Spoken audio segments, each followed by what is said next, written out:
welcome from a very sunny Belgium with Jasper Stuyven on the front row. But of course, we're mostly looking at the world champion. It's a wide bib short day for Mathieu van der Poel, and you know what that means. It means he's eager to actually win this bike race. And this bike race is called the Super 8 Classic. We start in Brakel. This is Brakel. The home of the race director, Peter van Petegem, of course, the winner of both Flanders and Roubaix in the exact same year as well, just as Raymond Impanis, who was the first name giver of this race all the way back.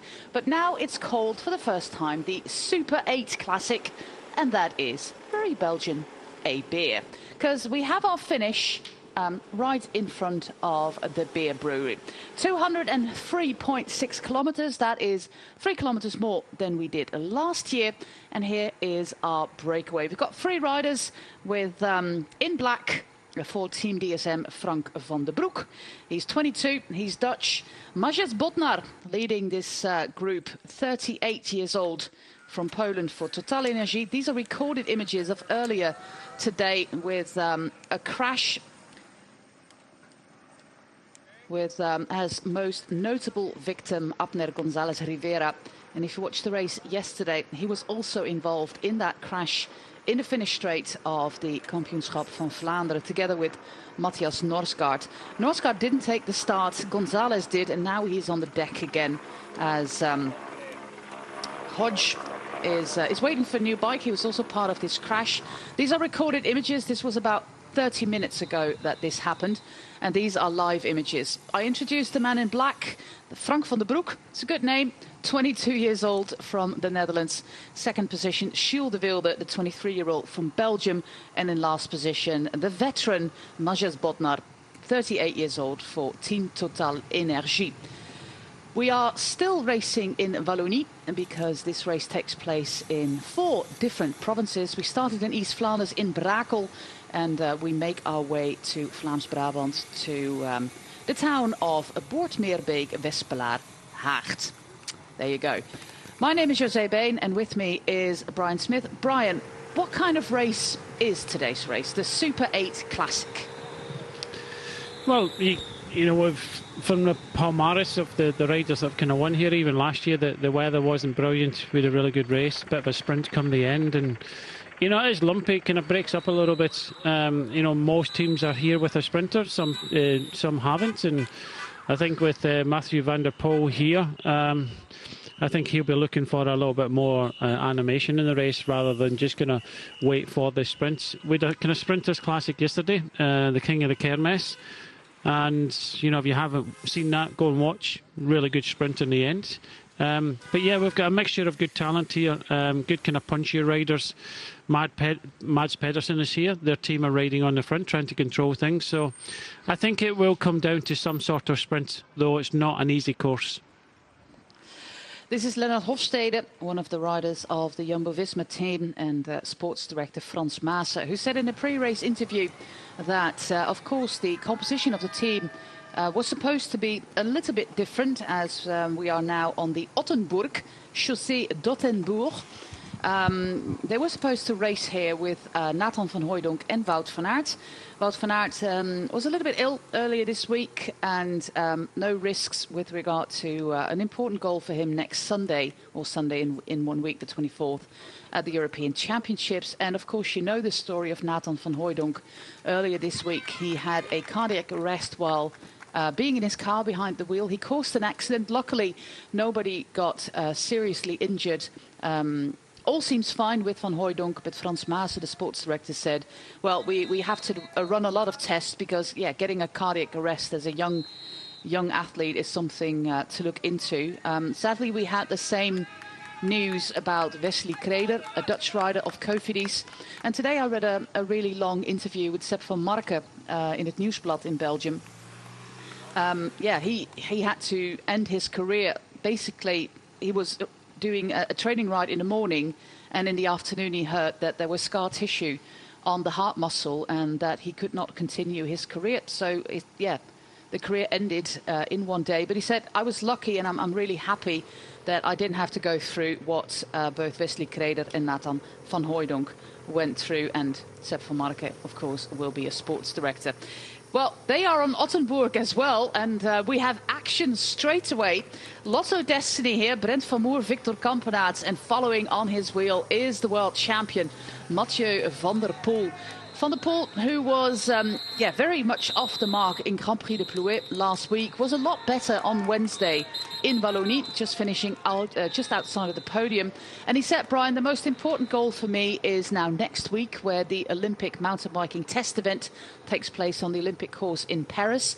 And he said, I needed that little bit of racing to get better. Of course, after the World Championships, there was a little bit of celebration. You have obtained a huge goal, but he needed to get back into focus and do a few of these races. And this is quite reassuring, what we're seeing right here. Mathieu van der Poel, he never holds anything back, good or bad. He'll race till he drops, pretty much, and he'll race hard. We've seen some riders come back after a little bit of a break, maybe not quite having the legs in the end, but that's why he's world champion. He goes out there and just races his bike, and if he wins, he wins. If he doesn't, he doesn't. We've seen him kind of blow up in the past, but this is what I was saying just a moment ago when you asked me what sort of race.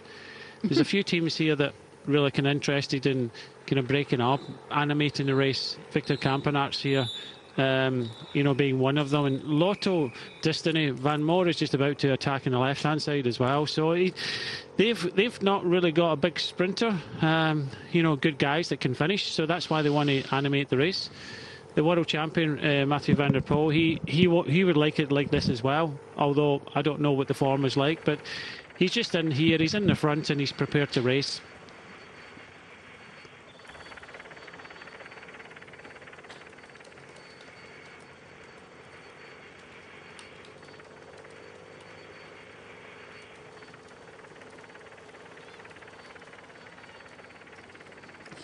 Yeah, we've got some great weather today. A very early breakaway with only 3 riders, but that is about to end really, really soon. Last year the breakaway was considerably larger, but we had the same kind of race with a sprint in the end, with Jordi Meijers winning the race ahead of Arnaud Démare, Max Kanter, Kenneth Van Rooij and Guillaume Boivin.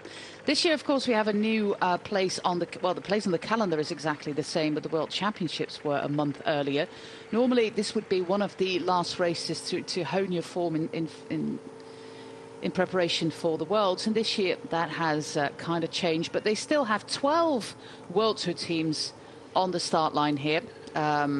And Israel Premier Tech, Lotto Destiny, who technically are not World Tour teams, but it's a fantastic field here, and a little bit of an attack by Vermeers and Van Moer. Johnny Vermeers.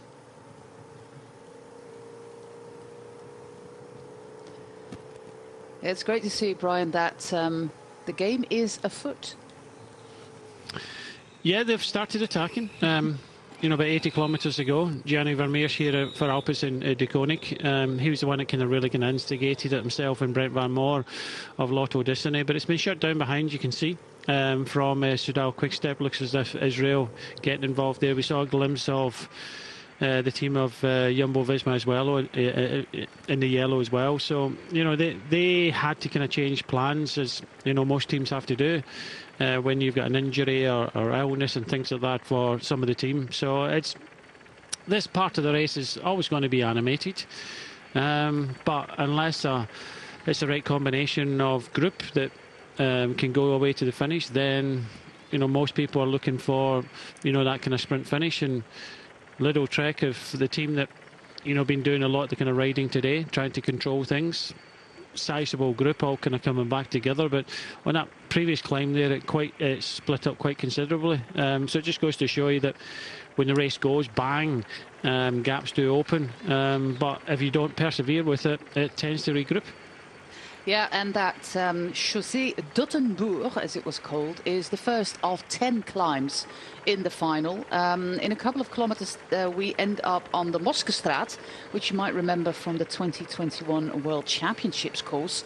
That steep but short cobbled climb. We also have Holstheide Smijsberg and the Bekerstraat when it comes to the climbs that were part of that 2021 World Championships course. Of course, won by Julian Alaphilippe with that very powerful attack, and the race basically starting at 160 kilometers from the finish line. All the action starting really, really early that year in 2021. Yeah, these three riders, Gilles de Wilde, he's a little bit of a specialist when it comes to being in breakaways. The 23-year-old big brother of Julie de Wilde, part of the Flanders Baloise team. We have Majes Bodnar, who, despite the fact that he is 38, this is his first time racing this race that was previously known as the Primus Classic Grand Prix Raymond Impanis. Peter van Petegem, two riders from the region, two Flanders and Roubaix winners. And Frank van der Broek, who is a new name on the block, and it's a name that you will hear more often in the future. Of course, Frank van der Broek is quite a well-known name in cycling.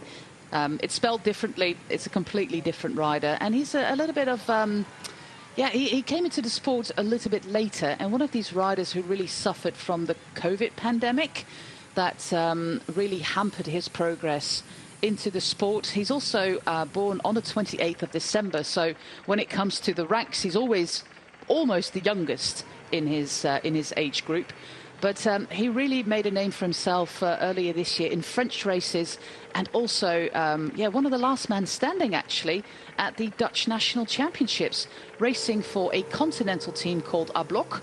And that race, especially that National Championships race, both the time trial and the road race, earned him a contract with the DSM development team. And that's where he is now since the 1st of July and will be in 2024 as well. Frank van der Broek, we have a new Frank van der Broek in the peloton, albeit a completely different rider. We have a few former winners here as well. We just saw a little counter-attack of Florian Sénéchal. He won in 2021. Matteo Trentin here at the front, a winner in 2017. Jordi May is not here. Bora Hansgrohe, one of the World Tour teams, not at the start line. Another important name, Brian, is Arnaud Démare. He was the runner-up last year, of course, now racing for Arkea Samsic, and already well positioned at the front because the peloton knows this climb. They know that it's very narrow, and they know there will be attacks. There will, and if you miss the split, you've got a lot of riding to do afterwards. You know, I don't think this is the key moment of this race today. 73 kilometres to go, but it can go either way. You know, a large group can go on the attack. If it's the right combination, then there's a possibility of it going to the finish. But more times in this race, it kind of comes back together for that kind of sprint finish. But yeah, the pressure of the peloton bringing this gap down, and even in the front of the race, this is such a hard climb. It kind of breaks up the rhythm, and you know, it's very hard to kind of stay together. So I think there will be a lot of regrouping over the top of this one. Frank van der Broek is going to be the first on the Moskestraat. Gilles de Wilde and Bodnar is about to get caught as Victor Campenaerts goes again with Mathieu van der Poel on his wheel. And we have the running gag here in Dutch media, Dutch Twitter, that if Mathieu van der Poel wears white bibs, whether that was as a Dutch national champion, cyclocross or whatever, he means business. And that is exactly what happens here. Matteo Trentin is there as well. And it might actually be Per Strand Hagenes there, but we'll have to confirm. They have a lot of youngsters on the team for Jumbo-Visma, a little bit of a mix of their development squad and the World Tour team. If you want white bibs, they will be available, I've been told, quite soon in the web shop of their clothing sponsor, Callas. So you can get your replica kit, including your white bibs, Brian. I'm just not a fan of white bibs. Matt Stevens said the other day, it's you can't wear white bibs. What's your stance on the white bibs dilemma?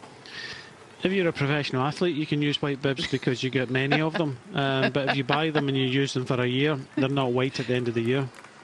This is true. Yeah, I didn't actually think about that. Is this weer een Skuld? Nope, it's not. It's Resol, I think, the man with the mustache.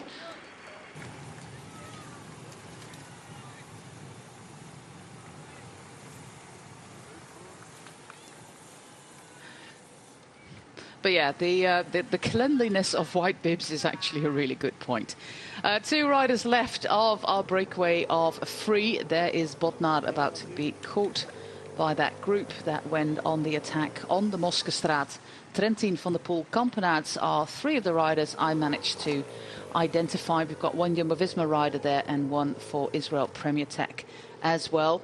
2 riders didn't take the start. I mentioned Norsgaard, but another rider is Biniam Girmay, which is sad, of course, after his fantastic year last year. The season of the Eritrean rider has been hampered by crashes, bad luck and illness, and he didn't take the start today due to, I think it was fever, wasn't it?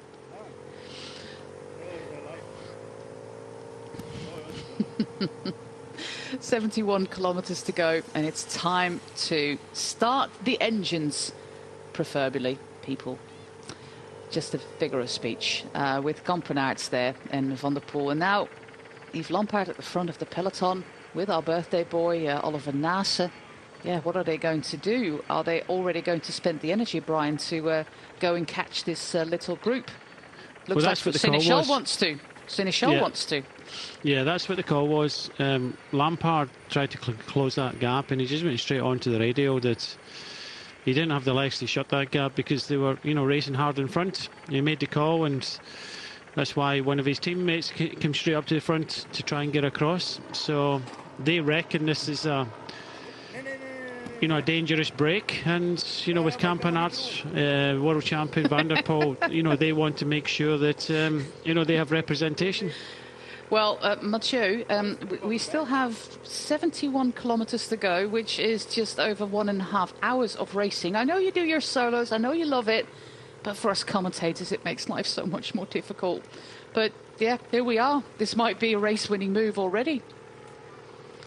Well, definitely there'll be alarm bells. Mathieu Van der Poel, he always puts on a show. He was, in the past, we had riders, from my 17 years of commentary, it used to be Philippe Gilbert going with about 50 kilometres to go. Mathieu Van der Poel is now going from 80 kilometres, 70, 80 to go. So he doesn't, think twice about doing it. Whether this is going to be the race-winning move, we'll have to wait and see. But he's definitely up for the race, and that's what I said right at the start of the programme. He will always entertain. If he doesn't come off with a win, if he blows up in the end, doesn't matter. He just loves doing this and trying to animate the race. And Trentin was good. He was very good there, and so was Victor Kampenaerts, and it was Victor Kampenaerts that instigated the original move. So we'll see what happens next, but it's good that Mathieu Van der Poel has started to, whether he's just having fun or not, it's good that he started the attack now.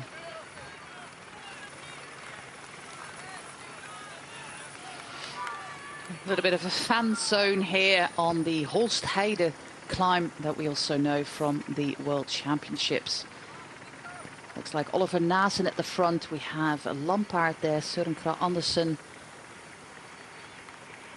Dan Hole, the tall guy there for Lidl Trek, and then a pretty big group here on Holstheide. And the climb's come in quick succession right now, because 3 kilometers from this point we continue with the Smeisberg. Then 10 kilometers later we are on Florivalstraat, and another 5 kilometers later we're back on the Moskestraat for the second time, doing this little loop that we are on right now. Frank van der Broek, Gilles de Wilde, Mathieu van der Poel together at the front. There was a little bit of talk, Brian, in the media whether Van der Poel was going to maybe cut his road programme shorter this year because, well, he didn't feel all that good in Plouet. He, said, well, I'm not going to find my form on the road anymore. Everything is about that mountain bike test event to get used to the bike, to the position, to familiarize the course, of course. But after this race, after the test event next weekend, there's 2 more races on his program. The Franco-Belge on the 28th and, of course, Paris Tour on the 8th of October. But he said before the start, well, I'm not sure just yet what I'm going to do after the test event. I need these races, the races that he did and the one he's doing today, to really get that form, to really get that rhythm, not form, to get ready for that mountain bike event. How much time do you actually, how much time does it take to lose form? And is that a week? Are you like, if you don't ride for a week, is it gone? No, you don't lose much in a week, or don't lose anything in a week. I remember, or many people, they might not remember Paolo Bettini, the Italian. He used to take a week off, not touch his bike, come back, and okay, the first kind of half hour hurts a little bit when you go training, but you soon get back into it. But then again, I know that people that ride every day, so it's what you want. I think for Bettini it was more of a kind of refresher, just come and race hard and then take. But that's in the days where we used to race a little bit more than they do now. So I don't think you lose too much form. Of course, over 2 weeks or 3 weeks, if you're off with an injury and things like that, you have to kind of really start doing something. And now when they're breaking collarbones and things like that, they're kind of back on home trainers and various things within days once they've had that kind of operation. So very important to keep the condition. But some riders can take a week, and you're not going to lose much form in a week. If it's mentally good for you, then fine. But Mathieu van der Poel, I would say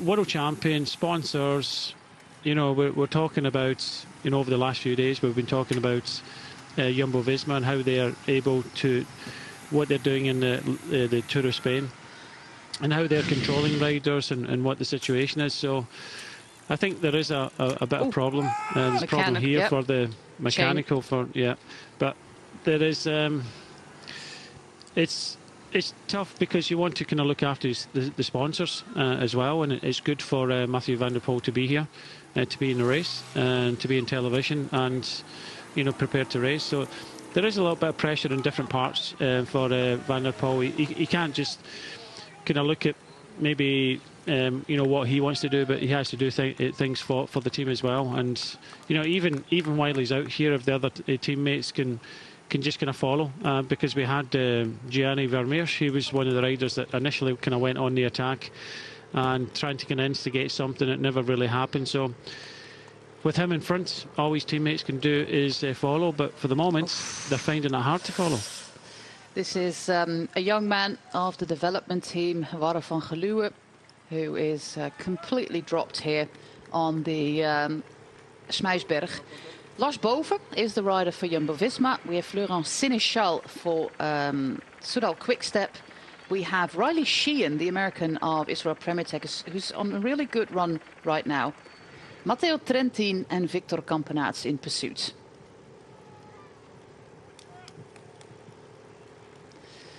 So 66 kilometers to go as two of the riders of the Lidl Trek team are making their way back to the team car, all to the finish line. But if you look at the map, we started in Brakel, which is just outside of Gerardsbergen. You probably know the Berendries. Well, that is Brakel. We are making our way to the east, and now we're gradually moving towards the north. So, they're probably making their way to the team car, the Swannies, who are right here. Two of the riders of Lidl Trek out of the race, as this attack by Mathieu van der Poel in the feed zone is almost eliminated. This is Mess Pedersen. Where is he? Well, he's at the front of a group trying to come back to the front of the race, and this is why Lidl Trek were riding earlier on. Maybe not got the form he's had of maybe a few weeks ago coming back, but finding it hard today. Yeah, he was on grand form, and I remember him saying in an interview, it's like, I'm just going to continue until this form ends. and maybe we have arrived at that exact moment right now. Great ride here by Lars Boven. We also have Brent van Moer there for Lotto Destiny, who don't have Arnaud Delis here, who was also ill. And of course, yeah, they're left with a formidable team here. Kampenaerts, De Buist, Van Moer, Frison, Livins, Seegaard and Florian Vermeers. Vermeers and Brent van Moer and Kampenaerts are the riders here at the front.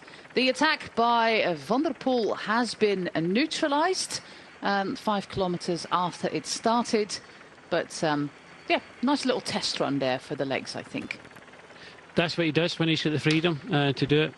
Okay, a little bit more calculated in some of the races that he wants to win, but I think you translated the interview. He's not worried about winning in the World Championships. Most people would like to win, but he hasn't changed his style. He's still prepared to go out there and race, and that's why we love him and watching him race, because he goes out there and races like he has today. Might not be concentrating in roads, and there's a bit of a difference between concentrating in mountain biking a lot shorter than doing these 200-kilometer races. So, but it's his choice, and we don't want him to change. We just love to see him kind of race the way he's doing. But for the moment, these attacks have broken up the peloton. We've already seen Mads Pedersen trying to come back. I think he may come back if this kind of settles down, but it doesn't look as if it's settling down for the moment anyway. No, all these climbs, they come in quick succession. The next one is in 5 kilometers from now, and the next time up the Moskestraat is in 11 kilometers. I think that might have been Søren Kragh Andersen. With number 96, we have Frank van der Broek still up there. Number 17 is Stan de Wulf. Number 33, Dries de Poter. And then we have, I think, Vermeers, Seneschal and Lars Boven.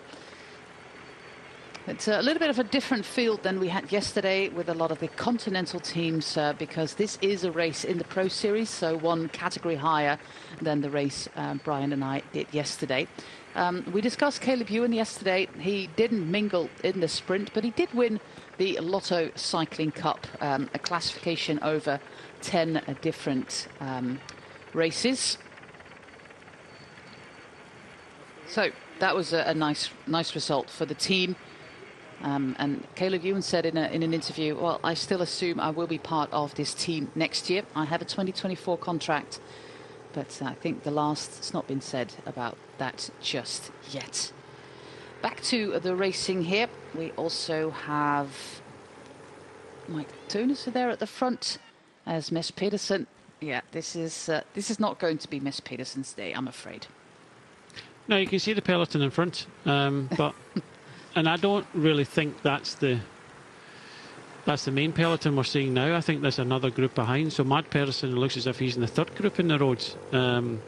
Because I was just looking behind this group, you can see all the commissaires there in the race vehicles. Well, behind that group, we just saw a glimpse of there was kind of no vehicles there. So it does look as if we've got a front group of possibly about 60 riders in it. But Mads Pedersen is not even in the kind of chase group behind. And by putting the team cars in, Josie, this gap is quite considerable. Most definitely. This is Hulsberg on the horizon. Yeah, if we look at the program for Mads Pedersen, it's been absolutely chock full. Doing, of course, all the spring classics in the top 5 in most of them. The Giro d'Italia up until stage 13, and then the entire Tour de France. He did the World Championships, Denmark, Hamburg, and now Deutschland Tour. There is always an end to the form, but he still has a few to go, and also aims for the European Championships on the 24th in Drenthe. Fuglsang. We saw him on the attack in Wallonie on Wednesday. Yeah, he's a big rider. Winner of some big races in the past. Liège, Bastogne-Liège, and it's just been a kind of shadow of his former self pretty much recently. And normally when Fuglsang was going on the attack, that a few riders would kind of track him down. Got a little bit of freedom there, but this is not a case of a team settling this down. There's a lot of teams willing to get in this kind of leading group and attack. Nobody's controlling anything here, and as often in races, it's kind of opened up. It was really Lotto Destiny that really kicked things off about 20 kilometres ago, just pretty much when we came on air with Victor Campenaerts, but nobody's seizing control of the peloton, and this is why we're seeing a lot of kind of multiple attacks. We have Turgis there, Fuglsang, Johnny Vermeers, and from our original breakaway, young Frank van der Broek. Remember that name. This man will go places. Such a talented guy. But he said very candidly in an interview, I think I'm about 1 or 2 years behind in my development.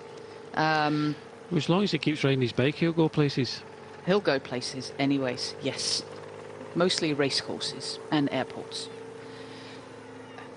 Here we have the confirmation of our 4 leaders, the always very recognizable Anthony Turgis, Jakob Fuglsang, Frank van der Broek, and Johnny Vermeers, the world gravel champion.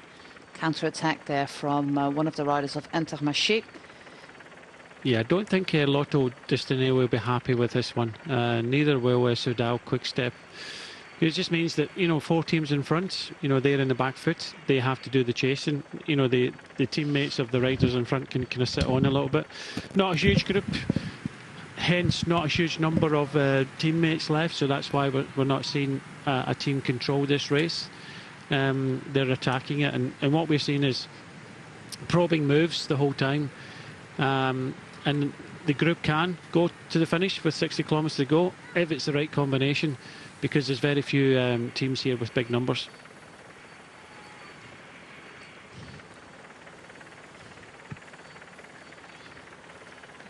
Well, it's constant attacking now at 60 kilometres from the line. The next climb here in the Super 8 Classic is a short one. Well, they're all short. It's called the Florivalstraat. We're on a little bit of a local circuit around the Moskestraat and the Smuisberg. And if you look on the map, we are to the east of Brussels. So we started in East Flanders, in Brakel, past Gerardsbergen, through Wallonia, and now making our way to the province of Vlaams-Brabant, with our finish in Boortmeerbeek, just outside of the gate of the Haagd Brewery, who are the main sponsor of this race. So there will be beer on the podium, and as Peter van Petegem, the organizer, said, there's usually also a lot of beer after the race is done, and sometimes, he said in the road book, it's a tradition that it tends to get a little bit out of hand.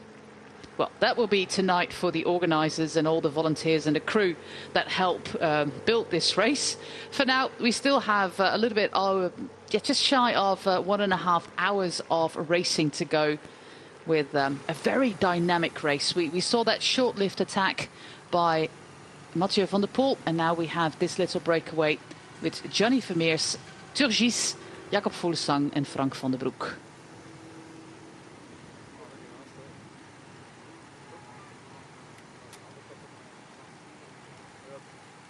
And I must say, the name of Van der Broek is quite a common name. If you know your Dutch, it doesn't have anything to do with pants. Broek is the old word for a forest area in kind of the wetlands, the swampy areas in the west of the country. So that's what the name comes from. It has nothing to do with pants, which are also broek in Dutch, but 2 different things. Very active Team Flanders Baloise here. They are here with Elias Maris, Camille Bonneau, Sander de Pestel, Jenno Bergmoes, Gilles de Wilde, who was part of the breakaway, Bart van Hoof, and their sprinter Vito Braats. This looks like Bonneau with a good ride in the Tour of Britain. Won a stage in it last year. Dominated by a certain team, but just been allowed to go. Can he get across on his own? That's the thing. A couple of more riders trying to come across, Bingo and Jumbo-Visma, but you can clearly see behind, nobody's got control of this. And you saw Sénéchal for Soudal Quick-Step come to the front, try and kind of close the gap a little bit. nothing really kind of happened, and we're getting a lot of the teams that are represented in the front four just kind of blocking the road. But I really do think that Sydal Quickstep definitely, Lotto Disney, another team that aren't really kind of are not happy with this situation. We're still under 60 kilometres to go. They are on the back foot. They don't have the numbers first and foremost as you go to the front and close this down, because as soon as they do that, then another attack will go and they'll be forced to chase again, not unless they get somebody in it. So it's big decisions for a lot of these teams, because this is a dangerous group.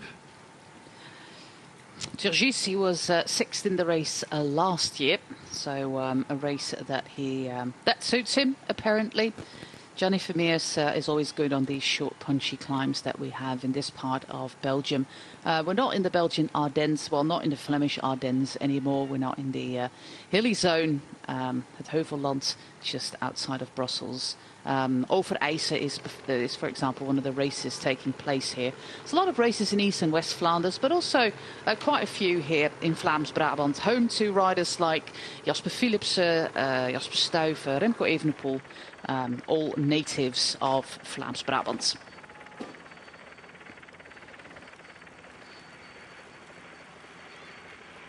Counter-attack there by the Arkea rider Jente Biermans, followed by Lars Boven of the Jumbo-Visma team. 19 seconds. 4 kilometers from now, Brian, we're back on the Moskestraat, where the first really big attack happened that split the peloton.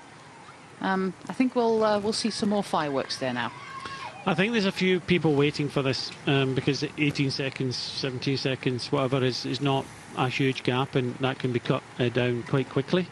So, there'll be a few teams hoping that the momentum just keeps on going and the gap stays down. Bono finds himself pretty much in kind of no man's land. Looks as if he's resigned to kind of going back to the peloton. But I'm sure there's a few people in here thinking, like, I'm going to go all in on the next climb and try and get across to the front of the race. We have Alexander Kristoff also still in this group with number 181. All the way at the back of this group is Tom van Asbroek, one of the Belgian riders of the Israel Premier Tech team. Just show a brief attack by Riley Sheehan, who's been on good form also in the races in North America. An American rider on Israel Premier Tech. 23 seconds now for our first group. But there is another attack with Brent van Moer.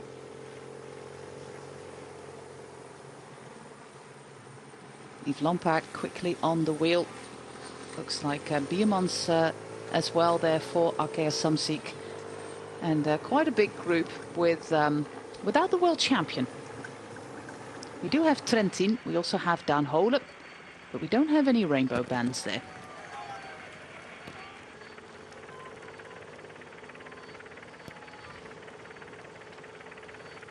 He's in this group, Mathieu van der Poel, in about 10th position. Helicopter zooming in. Of course, there's two teammates there up front with Gianni Vermeers in that first group. Number 15, we have Albert Boy, Oliver Nase, Tosh van der Zande, runner-up twice in this race for Jumbo-Visma. Søren Kragh Andersen in this group as well. Former winner Sénéchal with 74. Jasper Stuyven, of course, there for Lidl Trek together with Matteo Trentin. Yeah, Stuyven would like to win this bike race. It's not really his home race. He's from Leuven, but Leuven is actually not that far. I also spot Aimé de Gent there for Intermarché-Wanty, one of the riders of Tudor. Might actually be Rick Pluimers there, the young Dutchman. But back towards the front as we approach the Moskestraat again.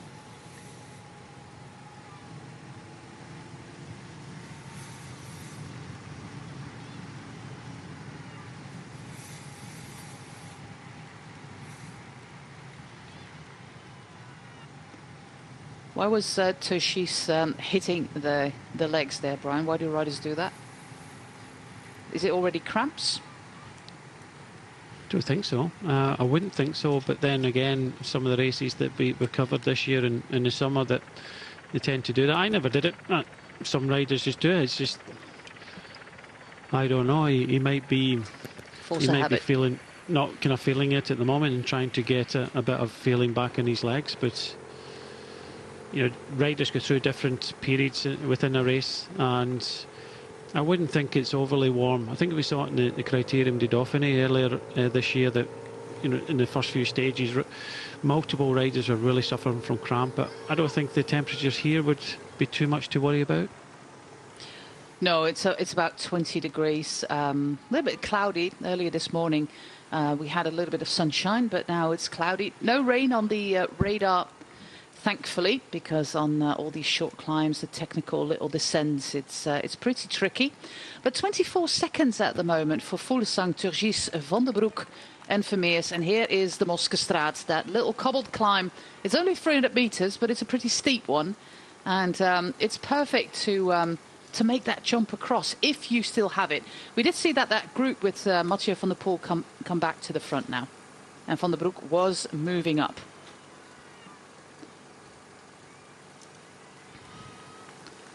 It's not as busy as we saw it in 2021 during the World Championships, but still a few people came out to watch the bike race. And there he is again in the white bibs, Mathieu van der Poel, quickly followed there by Florian Vermeers. Do you know what, I was wondering why Gianni Vermeers was looking back there, and he constantly was looking behind him before the climb, and I'm thinking, why? They've got a plan, and this was what the plan was, that Mathieu van der Poel would, you know, sit in the group and try and come across pretty much on his own, and that's what he was kind of looking for.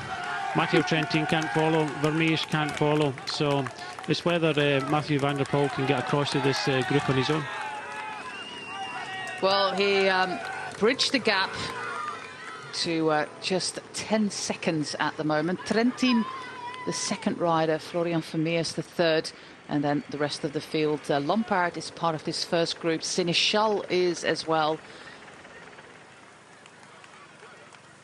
And Gilles de Wilde, the man who was in the breakaway earlier today, struggling here on the Moskestraat. It also looked like Søren Kragh Andersen was there.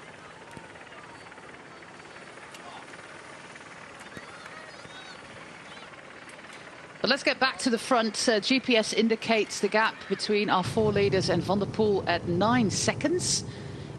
Straight after the Moskestraat, we have the climb to Holstheide.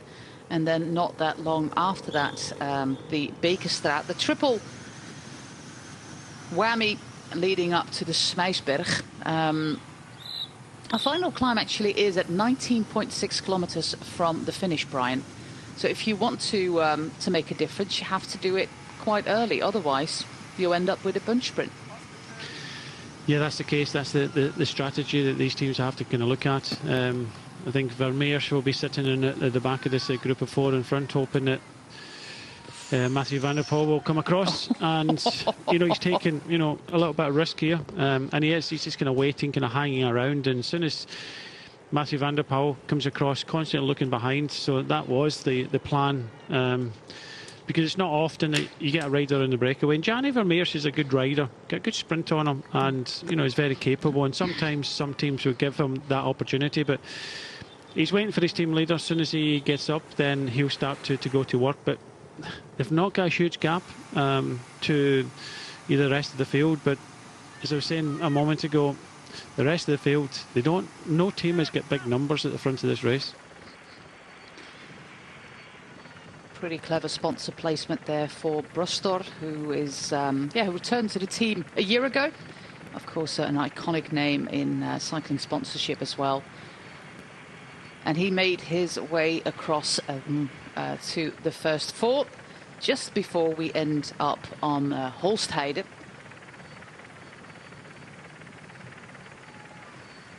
Great Canyon there in the World Championships colours, of course.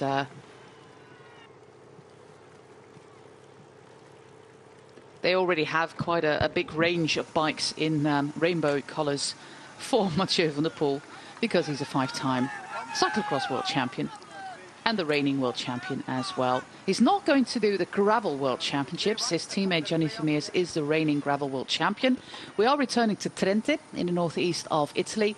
Course will be completely different than the Gravel World Championships last year.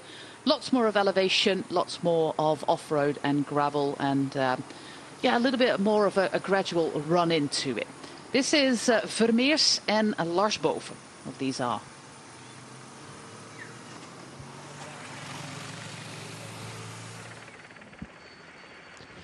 Soudal Quick-Step at the front of the group now. It's only a matter of about, what, not even 10 seconds, but they have to get on. Looks like it was Yves Lampaert at the front, and they have to close this gap, because once they go over the top, you know, once these guys start get together and start riding, then there's a lot of strong riders here. You can just see Gianni Vermeers. He's just waiting for Matthew Powell, Van der Poel, just to get on the back there.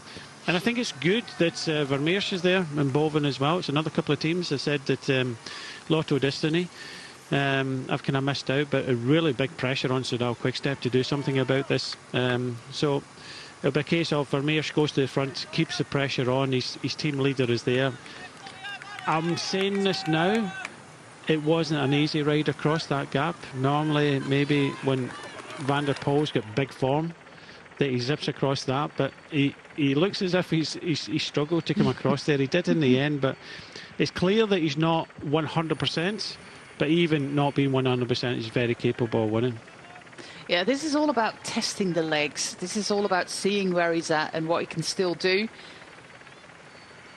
Lampaert leading the chase there for Soudal Quick-Step. Quite busy here on Holstheide.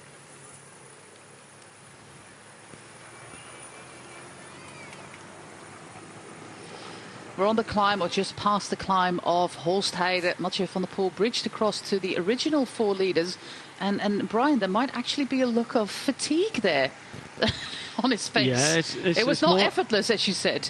No, it's more than a test. And when have you ever seen Mathieu van der Poel miss turns in a group like this? Because at the back there, you saw Yves Lampaert for Soudal Quick-Step try to close it down. But behind him, you had teams with teammates in front. You know, you can see the yellow jerseys. He swings over, looks behind. This is AG2R Citroën, and you can see just spreading across the roads. This is danger. Intermarché not liking this, so trying to go on the attacks. There's a couple of teams with few numbers, but Soudal Quick-Step missing out in this one big time. And you know, so the question is, who's going to chase? A lot of looking around, and especially with so many riders in front and strong riders in different teams. And look at the size of the peloton, look at the colours.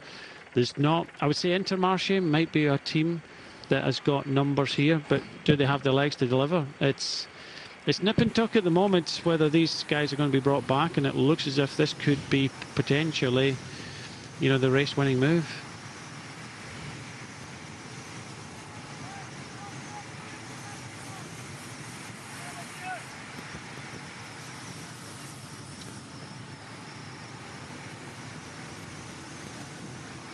A little bit of communication there for Van der Poel to sports director Christophe Roodhoofd behind the wheel again. They also have his brother on the team, Sylvain Dillier, Kra Andersen, we saw him before, Senne Leijsen, Jakob Morechko, and of course this Gianni Vermeers. Good ride by youngster Lars Boven, who has been part of the development team of Jumbo-Visma for quite some time. He's the son of the sports manager, the sports director at Jumbo-Visma, Jan Boven. He's 22, and that means that, yeah, what's going to happen? Is he going to stay on the development team that he started when he was 18? Because, yeah, this is his last year as an under-23. So a few good results on the local circuit for Lars Boven, but this could be an important ride for him. And what about that young guy there in second place? Also just 22, Frank van der Broek. He was in our breakaway of 3 that attacked early on, and a breakaway of 3, Brian, it means that you have to do a lot of work in that breakaway. Yeah, I'm just going to say 3 words. Yeah. Sign him up. He's clearly got it. To the World team, you mean? Oh, anybody? I don't care. If someone wants to swoop in and take him, because This He's is not the an real easy deal. race. He's been in the front of the race. Mathieu van der Poel, the world champion, okay, not in 100% form. He's struggled to come across to the front of the race. He managed to do it. He's put in 2 big efforts already in this race since we've been live. And that Van der Broek is still there and swapping turns. I was surprised when I saw him. He wasn't missing anything. He wasn't missing turns at all. He was just going through. His excuse is, I've been in the breakaway pretty much all day today, so I can miss a few turns, but he didn't. He never lost anything on that kind of previous cobble climb. Looking at the front of the bunch, Lotto are happy. They've got their man here. AG2R, Citroën, well, they try to chase. They have got a couple of numbers there. Coffer is now coming. Intermarché don't have any.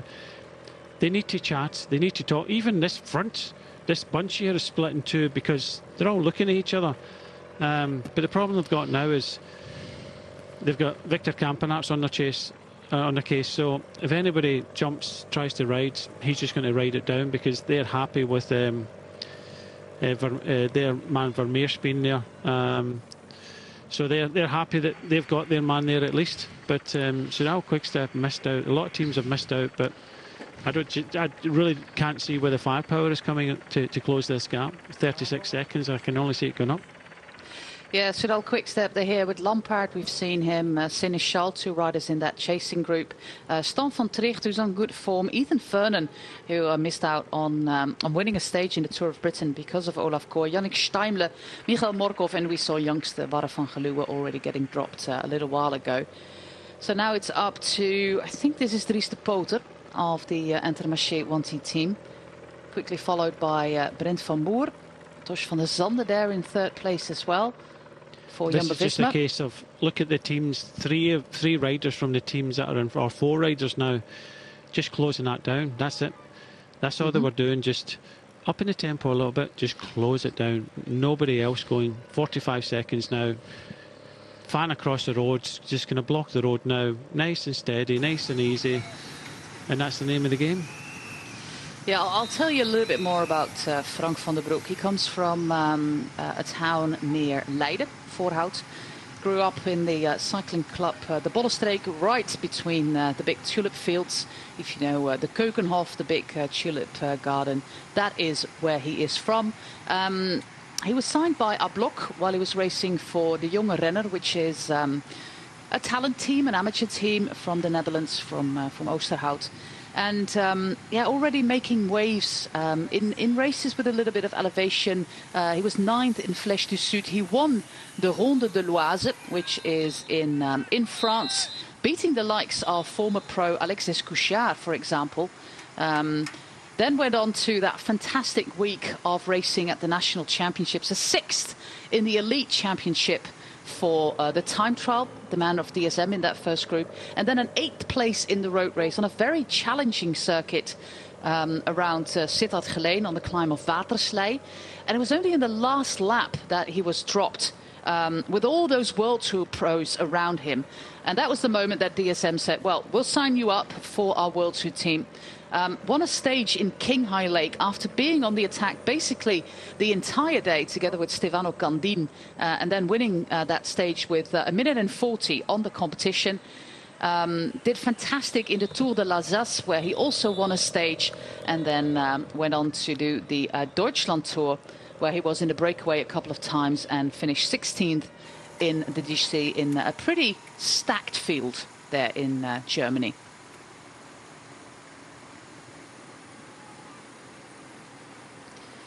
I'll post an interview with Frank van der Broek, number 96 there of Team DSM, a little bit later. He signed up for the DSM development team from the 1st of July, Brian, also for the 2024 season. But you say if they have a spot on the World Tour team, just bring him over next year. No, I said any team, sign him up. if I'm watching this, from what I've seen so far, and there's a lot of, you know, this race hasn't been easy, and you know, to be in the regional breakaway and to do what he's doing now, brilliant. And I would say to anybody, he's already kind of shown in this race. I know a little bit about talent with my years of putting kind of teams together, but you want a rider like that, because most would have got themselves in that group and tried to kind of miss turns and use the excuse. He's not used any excuse at all, and definitely up there with the big boys and looking to get a good result today, because you can see at the front here you've got 2 riders from Intermarché. That's it. No other teams. Some teams have missed out, but they're not prepared to ride. So unless they ride, this ain't coming back.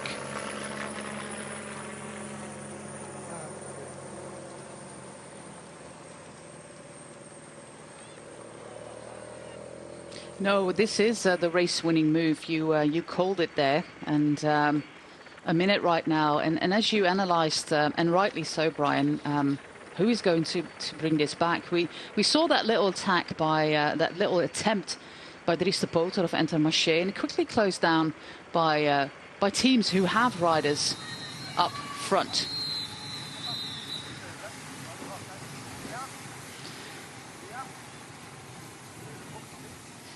We're now making our way to the Beekstraat. That is, well, this one, exactly this one. You can still see the Strava indicators there on the road. On many climbs in Belgium, on the road you have a little panel of Strava, and it's indicated exactly where your Strava segment starts and where it finishes. So you can go all out if you feel like you need to do that. Gone dark. It is getting dark, yeah. Well, it's not as bad as the team time trial in the Vuelta, but it's getting a little bit darker. Talking about the Vuelta, if you just tune in, and I can understand that you just did, because the Vuelta stage 20 just finished. Well, we still have the peloton to go, but the race, I'm not going to tell you. Just testing. I know that you're very sensitive about all that.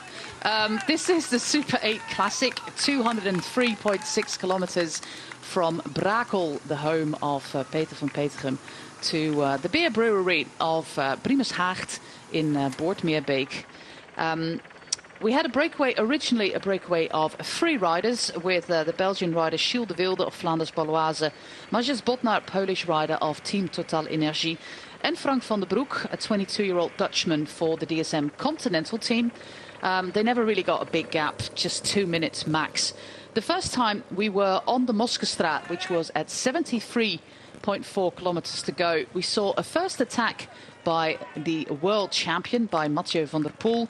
Got a little bit of a gap. Frank van der Broek just hung on onto the wheel of the world champion, even took over.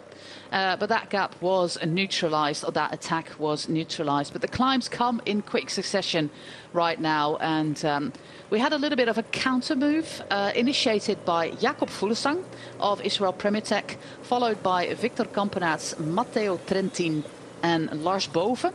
And then Frank van der Broek thought, well, I'm just not tired enough. Oh, flat tyre there. Yep, you can feel it in the corners. I'm just not tired enough. I'm just going to bridge across, taking with him the world champion, Mathieu van der Poel. And also Gianni Vermeers is part of that first group. So 2 riders for Alpecin de Koning. And the gap at the moment, with an hour of racing to go, is a minute. And Brian, you analysed before, for the people tuning in right now, there's just not really a chase going on from the peloton here with Mike Teunissen. No, you see Brian Coquard going on the attack there, and why? I don't think, is there any other Cofidis riders in here? He wasn't going to make it on his own, and trying to go on the attack is just fruitless as far as I'm concerned, because he's never going to go across on his own. And the thing is, if he had any teammates in the group behind, why didn't he get them to ride and maybe close it down and do what Mathieu van der Poel did and go across a 25-second gap instead of 55 seconds. But he did have that mechanical. He did ride well yesterday, but today there's a lot of teams found wanting behind, and Intermarché are one of them. They put 2 riders in the front, but these attacks don't help. These attacks don't help the chase, and now the chasing group, there's a little bit less. And of course, everybody is going to be worried a little bit. They know the world champion is here. Everybody knows what Mathieu van der Poel can do. And maybe he's not on a good day today, but it's always that case of, maybe kind of saving a little bit out in the road, and I don't think they can afford to do that. They need to continue to ride, and I tell you what, from what I've seen so far, Fuglsang is riding well. He's looking strong. He's probably looking one of the strongest in this group. Gianni Vermeers in the Alpecin Deconic colours, he has to watch. He seems to be doing a little bit of riding because he's riding for the world champion, but it's better to have numbers there and kind of even things out a little bit, because they may need the numbers come the run in. But this group behind is split up.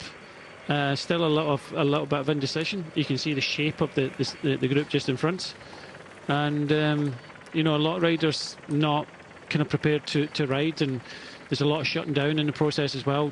I say shutting down, what I mean is if you got a rider in front, you just follow the attacking riders, and they'll do their turn. When they flick the elbow, you won't go through.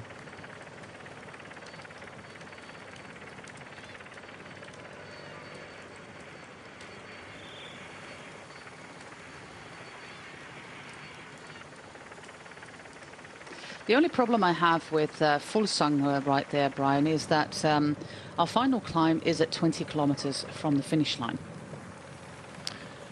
I don't think that matters too much in a race like this. I really do think that, you know, even if he used to go solo, you know, on the attack, I was doing a race in a week in Italy, which Sivakov was successful. You know, he was there in Carapaz, and you know, if it's a hard enough race, if you get that opportunity, that even a slight rise, and you're strong enough, then you know you can solo to the end. But it does need everybody to still contribute, because mentally, if the gap is 47 seconds, it gives teams a little bit of inspiration behind. Once it goes over a minute and you see it in your head, you think, you know, that's too big a gap now. But it would be interesting to see, you know, the group behind us, to see who is there and what's happening, because it is holding about 46, 47 seconds. Yeah, it's still not a convenient gap to the chasers. We still have quite a few teams with multiple riders represented who could close a gap like this in the final 20 kilometres. The final 20 kilometres from the Hulsbergstraat being, more or less flat-ish. We do have a cross tailwind, as far as I know. Let me see on Velo Viewer. Yeah, it's a crosswind, but it's only 6-7 kilometers an hour, so not really a big deal. But yeah, having a tailwind for a lead group is of course always beneficial. I'll give you the names yet again. Leading in the black of DSM is Frank van der Broek, part of our original breakaway of 3, still holding strong, the 22-year-old, the smallest of them all. We've got 2 riders for Alpecin Deceuninck with Gianni Vermeers and Mathieu van der Poel. We have Florian Vermeers, not related, of Lotto Destiny, Jakob Fuglsang for Israel Prematech, Anthony Turgis for Team Total Energie, and Lars Bove for Jumbo-Visma. That is the composition of our first group, meaning that, a few big teams missed out, most notably, as you said, Brian, Soudal Quickstep, with both former winner Florian Sénéchal and Yves Lampaert very active in the chasing group, but not really an organised chase altogether. No, not to criticise them too much. When you've got 2 teammates at the front of the race, there's not a lot you can do. You can't chase. You're not strong enough to do it on your own, and it's a case of what you want to do. But I said quite a lot when we saw the helicopter shot. Look at the colours. Look at the teams that have got numbers here. We've got 7 riders in front, 6 teams represented, so any of their teammates behind, you can see they're quite happy. Right, now we get the team of Uno X, and I think they've got 1 rider here with Christoph. That's it. But before Intermarché were riding, Cofidis went on the attack there with Brian Cocard. So there's not, I said it before, in circumstances like this, when a good group goes away, you have to communicate with the other teams. Come on, you've got 3 riders here, we put one rider up and trying to do something. Because if MD attacks now, they're going to be shut down with the teammates that are here. So the only thing you can do is try and kind of keep this gap down.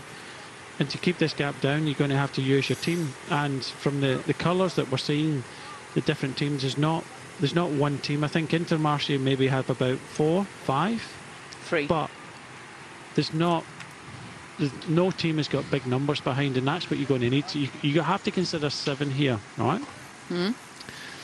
So if 7 riders were to ride at the front of the group, that's holding the gap. 7 riders. Because if you put 2 riders up there, you have to ride faster than the 7 guys in front. So you have to ride faster than this. You can do it, but for a short period of time.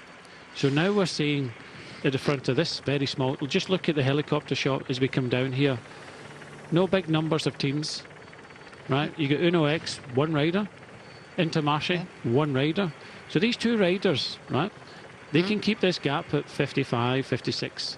But how long can they do that for, right? They can't close it, but they're holding it. So they're riding as hard as the 7 in front. So 7 in front are getting a lot of rest, right? So they're getting a lot of rest. So I think Intermarché have 5. I said 5, yeah. Yeah, Aimé de Gent, Dries de Poter, Mike Teunissen, Dylan van der Stormen is there as well, and I think they actually also have Mats Mikkels still there. This is Jonas Abrahamsen, the one remaining rider with Alexander Kristoff, and then other riders with multiple other teams with multiple riders. Lotte Destiny, Lotte Destiny. No, we're talking about teams are not got representation in front. So look at the colours. Yep. You can see 3 riders from AG2R, but you're not going to win the race if you don't sacrifice one of them at least, or even 2 of them. So you have to ride. You're forced to do this. You can't sit back, otherwise you're riding for 8th place. You know, there's no point. Lido Trek, maybe put 1 rider up, but you've got 1 rider left. But you don't have big numbers. UE only have, I think, looks like Trentin. Movistar have 1 rider. So it does look as if there are 2 teams with some numbers. AG2R Citroën and Intermarché. Well, it's a case of Intermarché started riding with 2, Jose, and then there was attacks, and they might take some. You know, some sports directors do this. Well, we're not helping you because you never helped us. Yep. And that's the wrong attitude to take, because you're not helping. You just have to put that to bed and say, look, we've got 5 riders here. We put 2 up. You put 1 up. Because it looks as if Kristoff, there's only him and Abrahamsen there, and he sacrificed that. That's all he can do. Gap now over a minute. Mentally, this is hard to shut this one down. I'm so impressed with the little kid there. Well, he's 22. He's not a little kid, but Frank van der Broek. It's a phenomenal ride yet again. It does remind me of his ride at the National Championships, surrounded by World Tour professionals, and just holding on as a continental, a 3rd division rider, and as he's doing exactly the same right now. This is the Smeisberg yet again. This was also part of the 2021 World Championships course. It is the penultimate climb of our race. The last one is at 20 kilometers from the finish line. The gap is going up to the minute mark. We have 1 team with 2 riders up front, and then 5 lone rangers following. I'm not 100% sure if Mathieu van der Poel or Gianni Vermeers will have the biggest shot of actually winning the race, or that Jakob Fuglsang thinks I need to put a little bit of time into the others, because we've got 20 kilometers of flat road towards the finish line. Fuglsang just came up there. He's just keeping every climb he's putting pressure on. You can see that he just wants to kind of sap that energy from everybody else. He knows he can do it. He knows he's better, or got better form at climbing at the moment. So just on this short, sharp climb, just put a little bit of pressure on, which will help him in the end.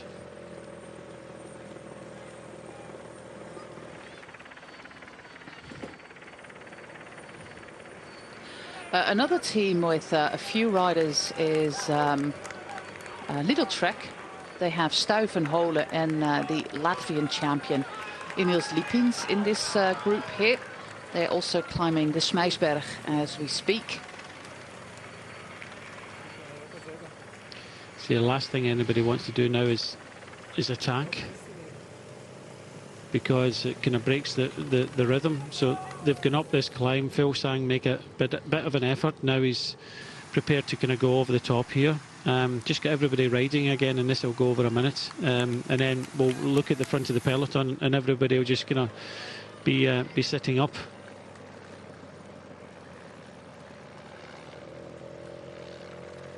Oop. You see Sepp van Marken there on the side of the road. He is on bottle duty. Of course, next year he is going to be a sports director. He's going to enroll in the UCI course in Aigle later this year. But he has been doing some soigneur work. And yeah, the Swannies told him after he dropped a few bottles yesterday and on Wednesday, well, now you can see how hard our job actually is. And I do think it's good for sports directors to see in action what other staff members do to create understanding for each other. Right, this is what I don't think Victor Campenaerts should be doing this. It's another carrot. We said once it goes over a minute, then it's a possibility. It might be a case of, and I'm not in any of the team cars, is Florian Vermeersch has maybe made a call out that he's not maybe feeling 100% in the group. This is an important race.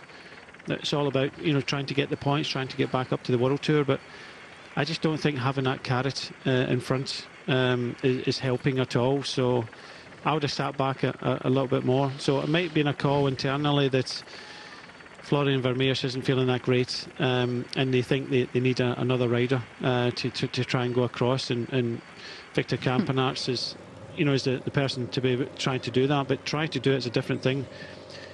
Let's see what happens in the front of the race, because if Vermeersch starts to kind of sit on a little bit, because what you ask from your teammate is to try and to get 30 seconds in front of the bus, get it halfway across, and then you say to the others, you know, Victor Campenaerts is coming. I'm not riding, so it'll be interesting to see what happens in front. But Little Trek are trying. Now it's pulling out, you know, other teammates with riders in front, and yeah, this gap coming down to 46 seconds now.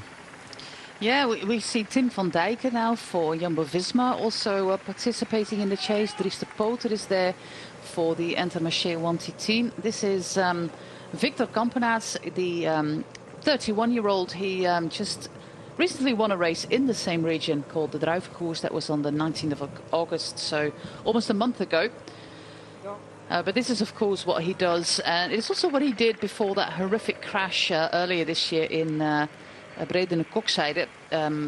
That was mid-March, and it took 3 months for him to return to racing. Was part of the Tour de France team and got himself a win this year. But yeah, this is disturbing the chase completely, but the gap is coming down, Brian. We've got one more climb to go. That comes 10 kilometers from now. Yeah, it's coming down to Campenaerts, but I still think that it's probably about a minute to the peloton, but just gives you an indication of how hard Campenaerts went there, because Jasper Stuyven from Lidl Trek couldn't make it across, and he is a strong rider. Okay, he had a race yesterday, might be feeling it in the legs today, but for the moment, Vermeersch in the breakaway for Lotto Destiny, he's continuing to ride, so they're not even kind of thinking about. So Victor Campenaerts, whether he done it on his own, whether he got that call to try and get across, it would be beneficial for Lotto Destiny to have two riders here instead of one. Alpecin-Deceuninck have got two riders, including the world champion. But then again, I think Gianni Vermeersch has to do, you know, equal. He doesn't have to do more, because I think he'll be needed in the end. In a case like this, when you get the world champion there, you try to do a little bit more. But it's better to have the different options. And for Gianni Vermeersch to be successful in this race, I think he has to have something left in the legs, and you know, any one of these guys can win this race. It's very much open, and it's who's got enough left in the tank. These kind of accelerations from Fuglsang and the climbs are kind of hurting a few riders, but I don't think he'd be too worried about if it does come down to the kind of last 5 kilometres of trying to kind of clip off, because it's not been an easy race, and you know, if you've got good power in the legs, whether you can do it on the inclines, whether you can do it in the flat, it still prevail.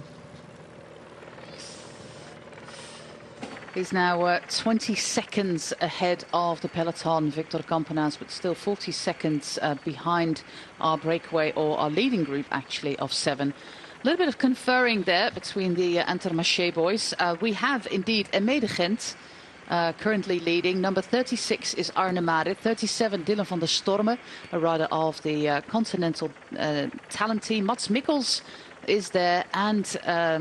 they've got another one. No, they've got the entire team is there. And so why didn't he ride earlier? I have no idea.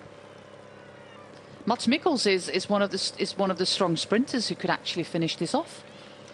Oh, I don't understand some teams sometimes. Why not? There's 6 riders there. Just the only way that they're going to bring them back is they use numbers. But unfortunately for Victor Campenaerts now, the thing is he has to get distance in front of the peloton, and he needs to get closer to the group in front. Slowly he's getting closer, but I think the gap coming down now that Intermarché have got their act together. But I also have to compliment Uno X. They've got 2 riders here. They've put one rider in front there to help out the chase.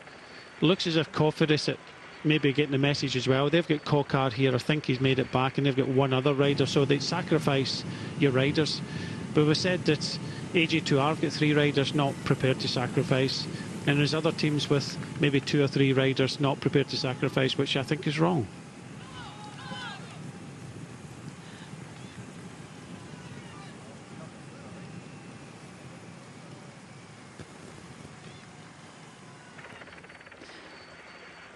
I found it really fascinating what you said before, Brian, that there's always these tensions between teams, like you didn't ride back then, so now I'm not going to help you. In Dutch, we have an expression called the memory of an elephant. And that is what sometimes happens in cycling. It's like, you didn't do anything for me back then, I'm not doing anything for you at the moment. But now there seems to be a little bit of a chase going on. We've got one rider for Cofidis there as well. We have yet to identify. I think I saw it was 27. Liepens is going up as well for Lido Trek. So slowly but surely. But we've been talking about this for, what, about 20 kilometres? That communication, just talk to the teams and say, look, we'll put riders up, we all ride together, because it does need numbers. If these guys are going to be brought back, it does need numbers. You're talking about 7 riders, so you have to have at least 7 riders just kind of hold and ride harder. So it's still going to be touch and go, whether they're able to bring them back or not. But when you get Victor Campenaerts, a bit of a carrot in front, when he went on the attack, it seemed to have a reaction with the peloton behind, and now they're kind of started to ride. So, you know, it might be a case of, if Victor Campenaerts is getting nowhere near this group, he has to call it a day. Yeah, then it's going to be a very old-fashioned chasspatat, a potato chase, or a completely useless chase. Some last-minute gels there for Gianni Vermeers. Looks like a gel, or yeah, it's a gel. Or was it an inhaler? I don't know. Might have been a gel. I don't think it was an inhaler. It was something he was taking or something. I don't know what these teams do nowadays. It's all this nutrition and things like that changes from year to year. And what is very good is that he put the wrapper back in his back pocket, because otherwise you get a fine. We're making our way to the Hulstbergerstraat, the final climb. Call it a day. Good effort, Victor, but maybe another day. And he had to do that quickly. He had to get very close to the 7 in front, but he had to get a big gap between himself and the peloton, and that wasn't the case. So there's no point sitting it out there as a carrot for everybody else. But I wouldn't, not unless and from what we've seen so far, Joe, say that Florian Vermeers has been riding. He's not been kind of holding back or anything like that. So it looks as if he's okay. It's just maybe Victor Campenaerts maybe individually decided that, you know, he wanted to have a go, but he's now back in the peloton. This is just outside of Oud-Heverlee, where we are right now. I think it was the Lange Rode 5. We're now making our way to Kortbeek Dille and then up to the Hulsbergstraat. Really nice wide roads, but as we've seen in the past in this race, the final is always a nervous one when it ends in a bunch sprint. But yeah, we still got these 7 riders up front, despite this chase of the 3 riders of Intermarché with Dries de Poter, with Arne Maritz and Dylan van der Stormen. And then the other 3 are back there. The entire Intermarché 1T team is part of that group. But we're back to the front with Van der Poel, Vermeers of the Alpecin de Koning team, Turgis here for Team Total Energie, Frank van der Broek for Team DSM, Lars Boven for Jumbo-Visma, Jakob Fuglsang for Israel Premier Tech, and Florian Vermeers for the Lotto Destiny team. And the gap is holding around the minute mark. Yeah, I just saw that from that helicopter shot that I think there was almost about 7 riders at the front. 3 riders, that's big commitment from Intermarché, but when you consider they've got 6 riders there, why didn't they do it before? So they have got numbers, they're using them, and they're lucky that they've got a little bit of help from the likes of Lidl Trek. They've got Cofidis, you know, all up there, you know, trying to help Uno X as well. So they have got a little bit of help. And this is why it's holding at the moment. And it means that these guys can't kind of hang around. They have to commit. The closer they get to the finish, that they're having to think about their strategy. They might slow a little bit, thinking that there's 2 here from Alpecin de Koning, one of them being the world champion. How can I win this race? So they might slow up. But with the fact that it's been held at a minute, they cannot slow as well.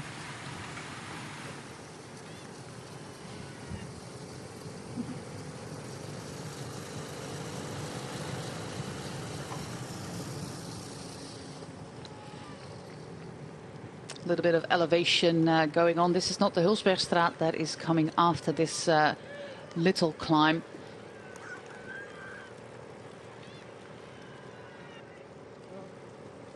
We have Dan Hole there as well for Lidl Trek. Jonas Abrahamsen doing a fantastic job there for Uno X, despite the fact they only have 2 riders, well, Christoph and Abrahamsen. Abrahamsen did a lot of work there.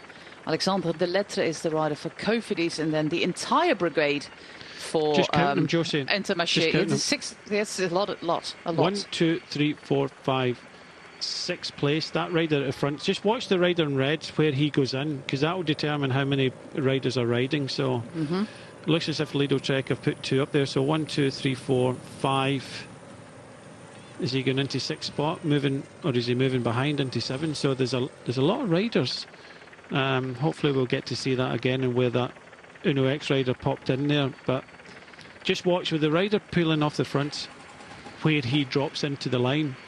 It's 1, 2, 3, 4, 5, 6, 7. It looks as if 7 or 8 riders are now riding at the front of the peloton, and that's why it's kind of holding. So in fact 1, 2, 3, 4, 5, 6, 7, because Liepins is riding. But I think it's taking its toll. It really is taking its toll with some of these riders, especially the Intermarché riders. They're finding it very difficult to bring this one back.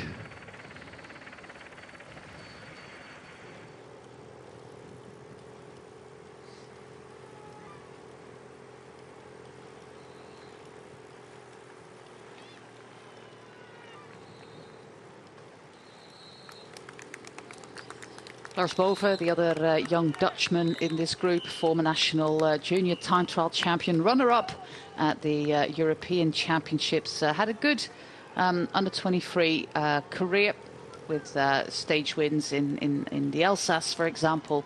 But yeah, like I said, he's 22. This is normally the end of his under-23 years. I haven't read any rumours whether he's going to make the step up. It's, of course, pretty difficult to step up to the Jumbo-Visma World Tour team.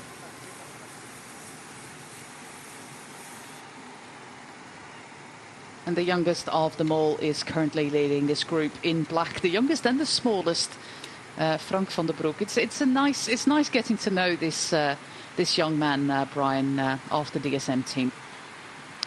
It is nice to see. You know, they had some options today. They came in here with, you know, options to do different things. You know, if it's more kind of punchier rider, or you know, it came down to a bunch sprint, they had it covered. But I don't think they needed any of the other riders, because this man is kind of riding out his skin today. And you know, to ride a race like this right next to the world champ, okay, he might not be in 100% form, but to be in the original breakaway, to be here now, 20 kilometres to go, not even missing a turn. It's, like I said to you before, 3 words: sign them up. And if DSM don't do it, then somebody should. He's an IT student, started racing when he was 14 years old after tearing his ligaments in his knee, and starting bike riding as recovery. And he takes... Well, he sees riders like Oscar Riesebeek, but also Elmar Reinders of Jayco AlUla as examples that you can also make that step up to the highest level when you are a little bit older. We tend to nowadays, Brian, with riders like Juan Ayuso, Pogacar, Remco Evenepoel already storming onto the scene when they are 19, 20, 21 years old. We tend to think that, well, once you're 22, there's no opportunity anymore. But you must imagine that this guy came out of juniors into the under-23s. Frank van der Broek was talking about in the under-23s during the COVID years. Well, in 2020 there was hardly any race for the under-22s. 2021 was still not a great year, still a lot of cancellations. So he missed some valuable racing. And like I said, he is from the 28th of December. So he's also almost the youngest of his year. He said in the interview that I read, if I was born 4 days later, I would have had another year in the under-23 ranks. But since he was born on the 28th of December, this is going to be his last year as an under-23 rider. But he's got a 2024 contract with the DSM development team. But this ride might stir some, might turn some heads, and quite possibly some phone calls coming up. We don't know, of course, what the contract provisions are now he's on the development team. Just watch here, Josie. Just watching this slight incline here, what happens to the front of this group, because it is coming down a little bit, 45, 46 seconds. But this is our last climb, Brian. Yeah, but not only will it be hurting the riders in front, it will be hurting the riders in front of the peloton. So if you've been riding hard in it, by the expressions of the riders that are at the front of the peloton, I think they're finding it hard. I counted about 8 riders that were riding. And if you've been riding hard, you come to a small climb like that, it's just a small drag, of course. Riders are starting to suffer, so... But, yeah, we're inside 20 kilometres to go now, still hanging around the kind of 50-second mark. It's not coming down quicker, although there are numbers riding at the front. And it's going to be a case, Josie, that instead of putting 3 riders up Intermarché, you know, they might have to... You know, they've got 6 riders in here. They might have to put a little bit more towards the 4. It's okay putting 2 or 3 riders in the chase, but when you see the gap not coming down and it's just kind of holding pattern, you know, where is that? Where's the energy coming from the other teams to kind of close this one down? It's look, you're seeing Lidl-Trek, Cofidis, Uno X are riding, but I have to heavily criticise AG2R Citroën. What the heck are they doing? There's 3 riders in there. Can they not see what's happening in front of them? Just put 1 rider up. 1. That might make the difference. I'll put 2 up and that will make the difference. But at the end of the day, they're sitting back hoping, right? Hoping that, you know, the riders that are riding at the front will bring these riders back, and, you know, they'll have 3 riders to go for good placings or for the win. But it isn't coming down. They have to understand, unless they riders or another couple of riders ride at the front of the peloton, these riders aren't coming back. A little bit of rain here on the road. And like we discussed yesterday as well, once you are here, with the sun not rising as high as it used to during the summer, these roads dry out a little bit slower. Yeah, Florian Vermeers, he has had a good few races, of course, coming 5th in the Tour of Denmark just a month ago, and also 2nd in the Renevi Tour behind Tim Wellens. So some good form there for the man of Lotto Destiny. Made a trip to Canada part of the winning team, of course, around Arnaud Delis. And like you said, well, any of these 7 riders can actually win the bike race, but who would be the fastest when we have a sprint of 7? In this one, it's what you got left in the legs. It's, you know, I would say the fastest man in here is Mathieu van der Poel, you know, hands down. But, you know, he's like, oh no, no. Frank. This is sad. I was just thinking, going into that roundabout, they just have to kind of make sure that they don't take any risks. But I don't know what happened there. I hope that Shimano might help this young man, but he's just at the front there. Slipped. Yeah. There's wet patches, a few dry patches there. And this also, Turgis, of course, he does a little bit of cyclocross in his career. But yeah, this is, you can see it, some parts of the road are still wet, some parts are dry. And that is a nasty wound there for Frank van der Broek, who will not get the reward for all the work that he has put in to date, sadly so. Do you know what I was just about to say there? And they lost some time as well. Yeah, and they will do. I was just about to say, and Shimano not helping him at all. I was just about to say that, and it's, look at the front of the peloton, it's broken up. It's broken up. The chase has broken them. There was about 8 riders. That's what I was saying. There might have been a crash here in the peloton as well. Yep. Same place, maybe a little bit of like an oil spill there on the roundabout, getting extra slippery now that it's been both wet. So we've got 3 riders left there with Alexandre de Lettre, and the chase is disturbed, and at the front they're down to 6 riders as well, and they also had to break, all 6 of them, because Frank van der Broek was the first one in the group. It's not often you see that one rider from 7 hit that patch. One rider in the peloton hit that patch. One rider. The chances, it must have been just a small spot, and that was it. I feel gutted for him now. I was just about to say... I did too. That, you know, even if he just finishes in the top 7, yeah, that's a good ride. Breakthrough performance.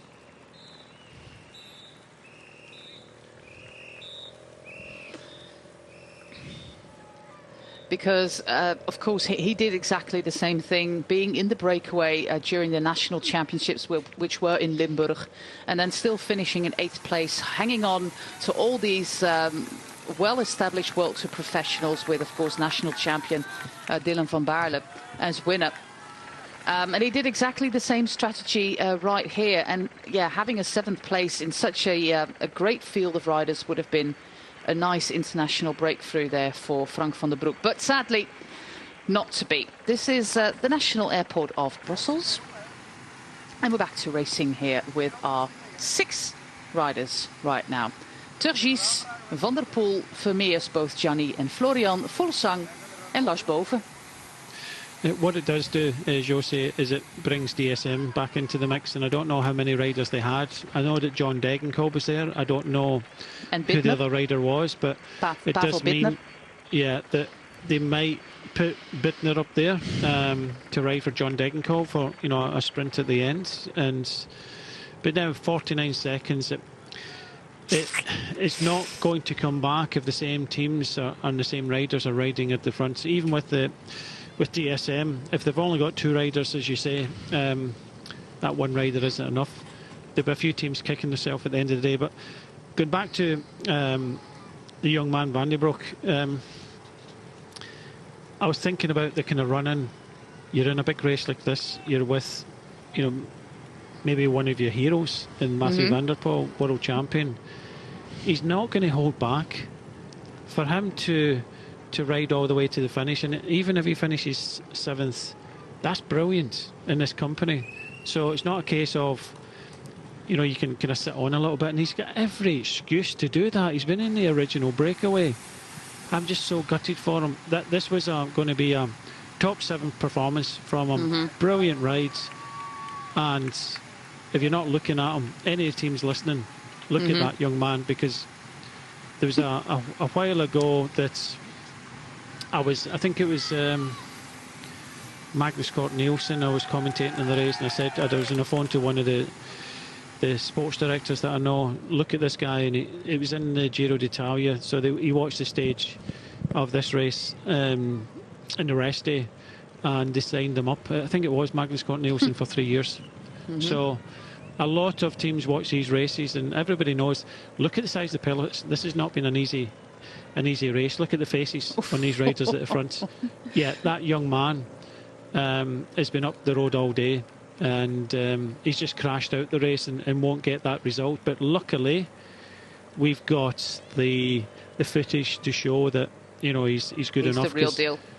And the other times, in times of old, most sports directors were just already interested in results. They might read the paper and see the results. Well, unfortunately for Van der Broek, he's not getting the result he should have had today. Well, Frank van der Broek, 22 years of age, just part of a continental team only a few months ago. So such a big margin to grow. He will land right on his feet somewhere. We are convinced of that. But we're going towards the final 10 kilometres of this Super 8 Classic, named after one of the beer brands of the Hart Beer Brewery. With these 6 riders, Turgis, with Jacob Fuglsang, Florian Vermeers, Gianni Vermeers, Mathieu van der Poel and Lars Boven. 2 Dutchmen, 2 Belgians, a Danish and a French rider up front. 41 seconds. There is chasing in the peloton. We don't have any climbs left to go.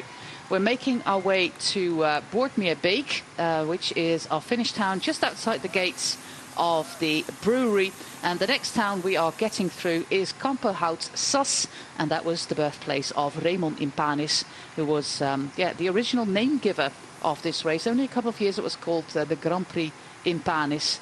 And Raymond Impanis, just like Peter van Petegem, is a winner of both Roubaix and Flanders, albeit, unlike van Petegem, not in the same year. And van Petegem did it twice as well in Roubaix. Yeah, it's hard to ascertain who out of these 6 riders after the race that we had, Brian, because the final basically started 80 kilometres from the line. 2 hours of final. It did. Having 2 riders in here, I do favour Alpecin Deceuninck. I'm not going to pick either, because I really do think that both have got that opportunity. But the thing is, with 45 seconds, they can't play the kind of tactical game. I do think that Fuglsang is looking strong. Turgis is looking good. Bova at the back there is probably the weakest link that they've got. Vermeers from Lotto Destiny, he is riding strong. You just said, you know, his recent results, he's riding super strong. So I think they'll be eyeing each other up, but I just think that having 2 riders here, it might make the difference for Alpecin Deceuninck. Alexandre de Lettre, Daan Hole, Emils Liepins, Abrahamsen are the riders at the front. Yeah, we got 2 riders called Vermeers at the front. The C and the H at the end of their name are completely useless because they are silent. You might as well just not write them at all. It's just Vermeers.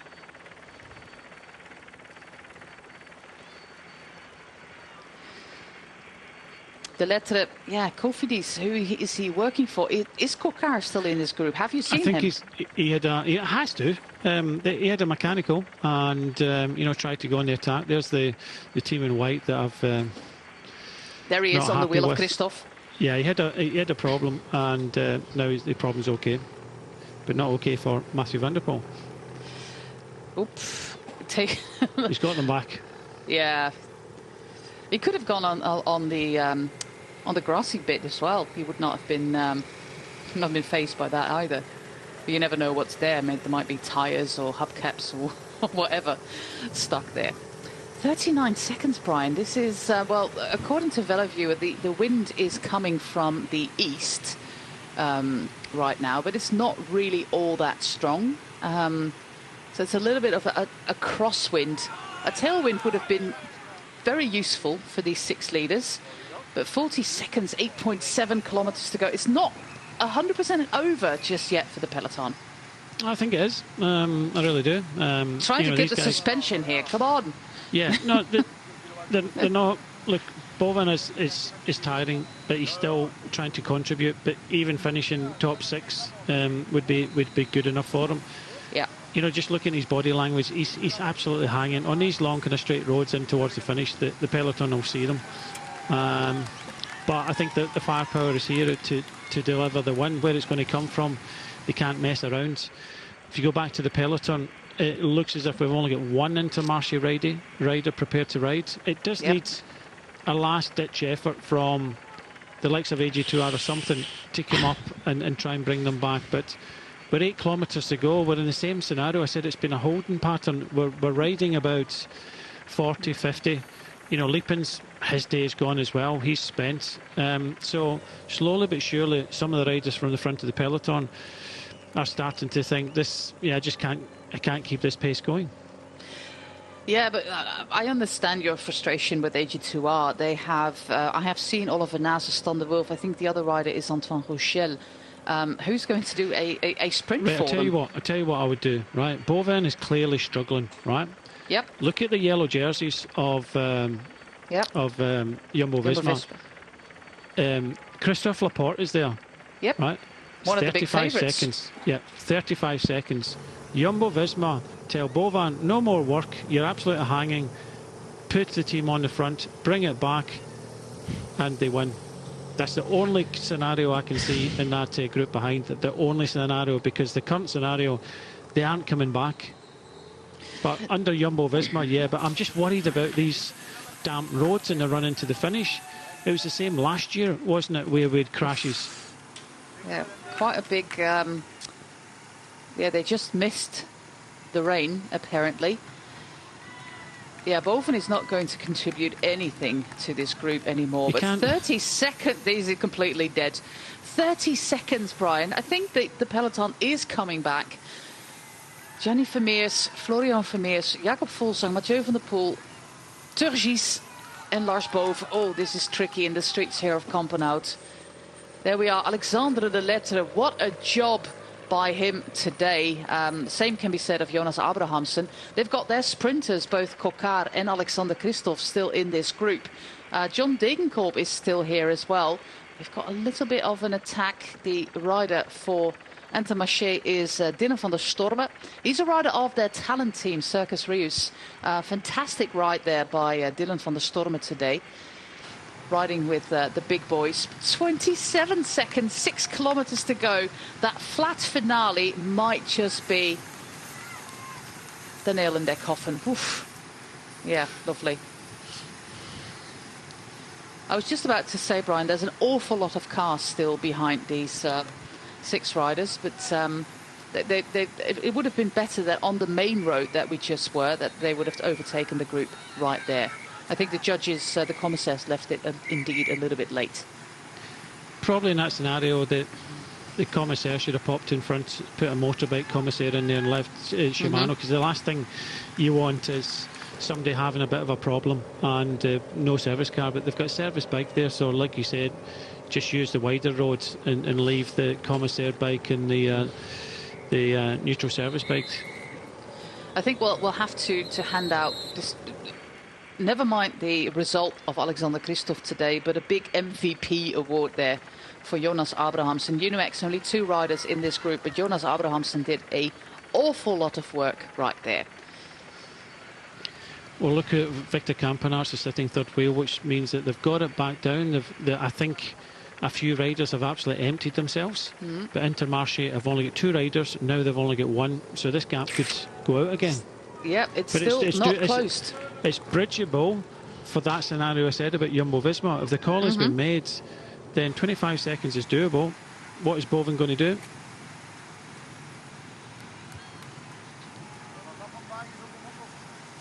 The final 5 kilometres of a very active Super 8 Classic, 203.6 kilometres with a lot of climbs, and in that hilly zone we ended up with this breakaway of 7 riders. Sadly, young Frank van der Broek of DSM literally crashed out, and we're left with Lars Boven in the yellow of Jumbo-Visma, the world champion and his teammate Gianni Vermeers, Jakob Fuglsang, Anthony Turgis and Florian Vermeers. In the peloton, Yeah, they left to chase really, really late. The GPS indicates 20 seconds. We've got some big name sprinters in the peloton with Christophe Laporte, Arnaud Démare there in 4th position. Jasper Stuyven is here, John Degenkolb, Brian Coquard, Mats Mikkels, Laporte, I already mentioned him. So some of the main sprinters there. Last year, this race was won by Jordi Meijers. Luka Meskec is there for Jake Lula. Last year, this race was won by Jordi Meijers. Alexander Kristoff was right in the action, but there was a big crash at 2 kilometers from the line, taking out Alexander Kristoff. So maybe time for revanche there for the Stavanger Stallion, as my colleague as Escape likes to call him. 3.8 kilometers to go. The peloton cannot play poker, but the 6 riders at the front, they can't play poker either. The gap is awfully small, but there's also just 3.7 kilometers left. It could still fall both ways, Brian. Well, the Intermarché rider at the frontier is just trying to empty himself. How long can he keep this going? No one else coming up to help him for the moment, holding it at 20 seconds. So there's some of the sprinters kind of moved up just in case, but I'll say it again, unless you chase, you aren't going to bring these riders back, and everybody's kind of sitting back now and coming back onto this kind of main road. In the last kind of 3 kilometres, Intermarché have tried, but it's to no avail, and Victor Campenaerts is just kind of letting the gap go now. So I think that seems the end of the chase from the peloton. It's Aimé de Gendt. He's already done so much work at the front. Victor Campenaerts, Dimitri Peiskens, Démare, 163 is Dujardin. We have more riders moving up, Coquard, and of course the sprinters in this group. They start to think of their options for a sprint. We also have Gonzalo Serrano there. The 4 riders for Jumbo-Visma with Laporte, their sprinter, with number 43 also still there. 2.7 kilometers to go. The gap is 16 seconds according to the GPS. I'll see at this bus station how big it is exactly here on the, well, climb. It's not a climb really, but it will still hurt the legs because we are 200 kilometers into the race. Maybe we'll get the peloton at the bus station as well to see what the gap actually is. But oh, these roads are slippery. Bowman is still riding here. They're just going on to this kind of fly over, turning right here. Yeah. So the gap has come down. You can see all the Lotto Destiny just trying to kind of block things off a little bit. There's Yves Lampaert just going round here at the front, just slowing up ever so slightly and giving them that little bit of like. If it's only 15 seconds, it's Lampaert is just chasing these guys down, but this technical run in, very difficult to bring them back. Yeah, it was 2k to go and the gap was 20 seconds, and where they just really took caution there is where that big crash happened. Here we go. And now we have the final of the Super 8. We're on this industrial estate, making our way to the beer brewery of Primus Hacht.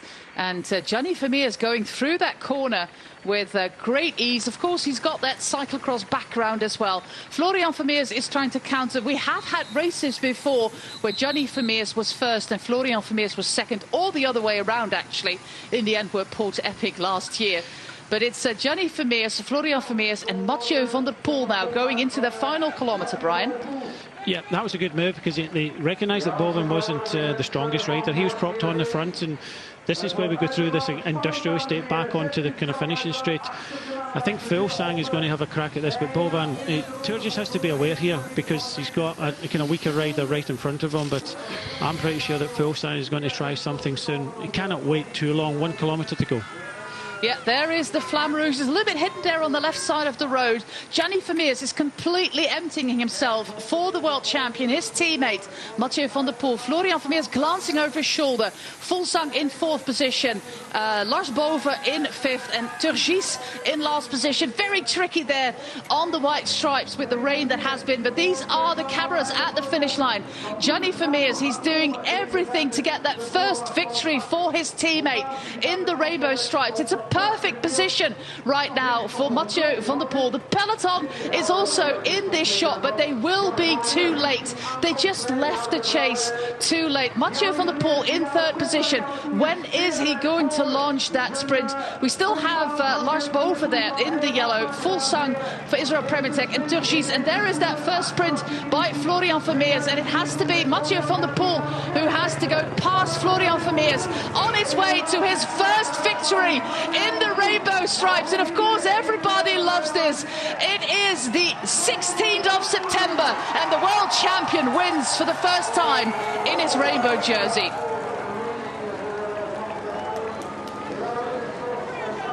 Well done, Gianni Vermeers. That was good work. And then it's Alexander Kristoff winning the sprint of the peloton ahead of Luka Meskec and Florian Sénéchal.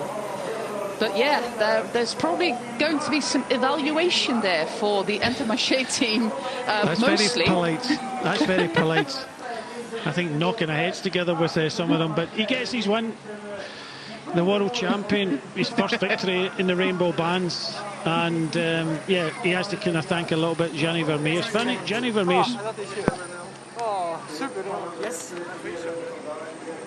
He went to try and kind of win the race himself, and he was taken back. I don't know what Florian Vermeers won. He pretty much led out the sprint there. He went from about 300 metres to go. Well, there's a lot of beer there to to be consumed in celebration of this great day for Mathieu van der Poel. He said before the start, Brian, I'm not really interested in whether I win my first race in the rainbow bands, but this is, of course, a wonderful moment to do it still in 2023 as world champion. Did you see his reaction there at the finish? Yep. That tells a different story. He's, of course, a winner. And from the moment I saw the images from the start and I saw it was time for the white bibs with Mathieu van der Poel, all the way back to his double stint as a national champion, white bibs means business in Mathieu van der Poel's world. I'm looking forward to his interview because that wasn't easy. That was not easy for him. He made two big accelerations. He went from way out. He was clearly not on the best form, but Mathieu van der Poel is so special that even when he's not 100%, he can deliver the victory.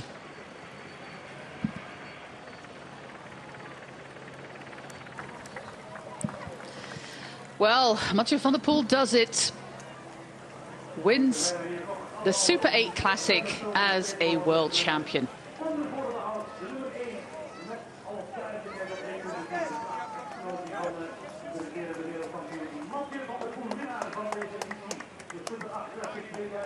It's sad that we didn't get the Wout van Aert, Mathieu van der Poel battle.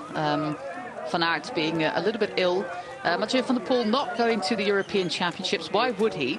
Because, well, he doesn't get to wear the jersey anyways, because next year the European Championships will be before the World Championships again. While the European champion got to wear the jersey 13 months, he gets to wear the World Championships jersey 30 months. The sprint, Brian. It's straightforward, wasn't it? Florian Vermeers went about 300 metres out and already gaps. Fuglsang just couldn't go. Turgis did a good job here. He was nowhere and manages to come up, I think, into second place. But that was a long sprint. Florian Vermeers just got a little bit too excited there. Manages to hang on to third. Maybe in his mind he thought he'd have to go a long sprint, but I'd have probably kind of left, tried to get the element of surprise, but no, nothing at all. So Gianni Vermeers done his job. Turgis, he had a good sprint in the end, but the world champion punches the air, loving it. What a rider.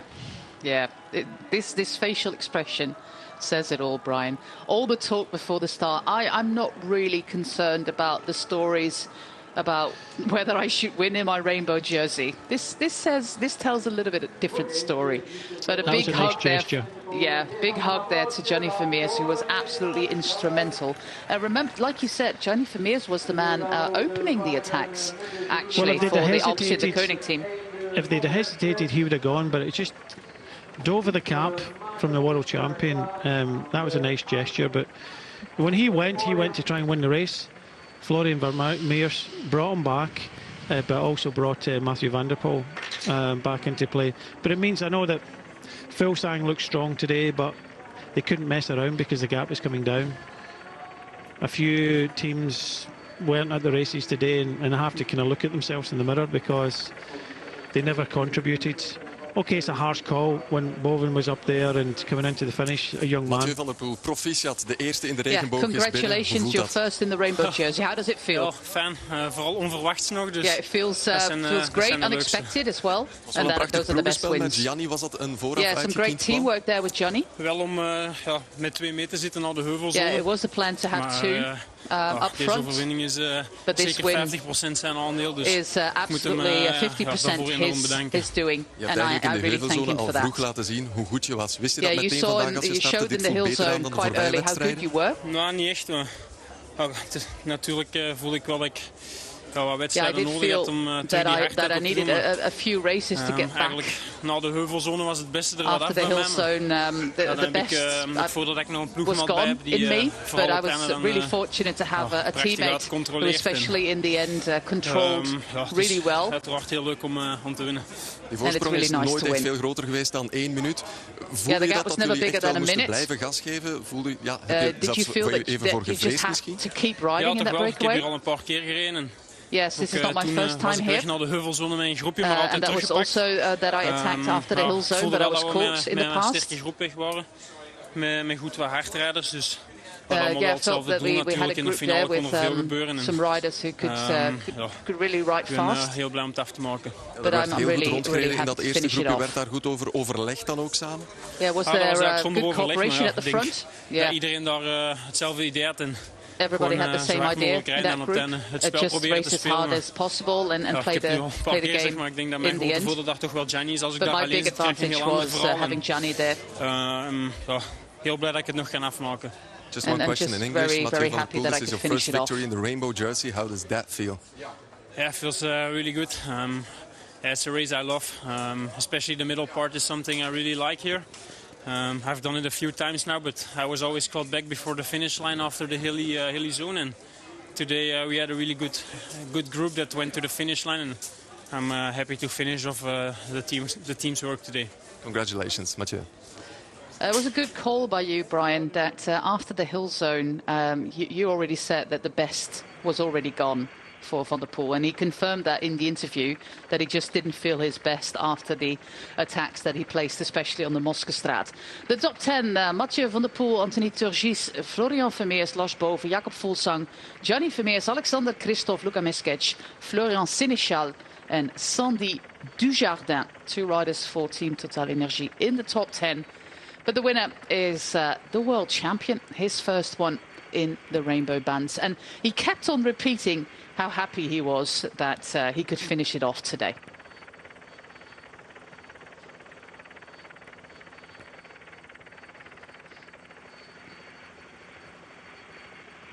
Got Brussels on the horizon here.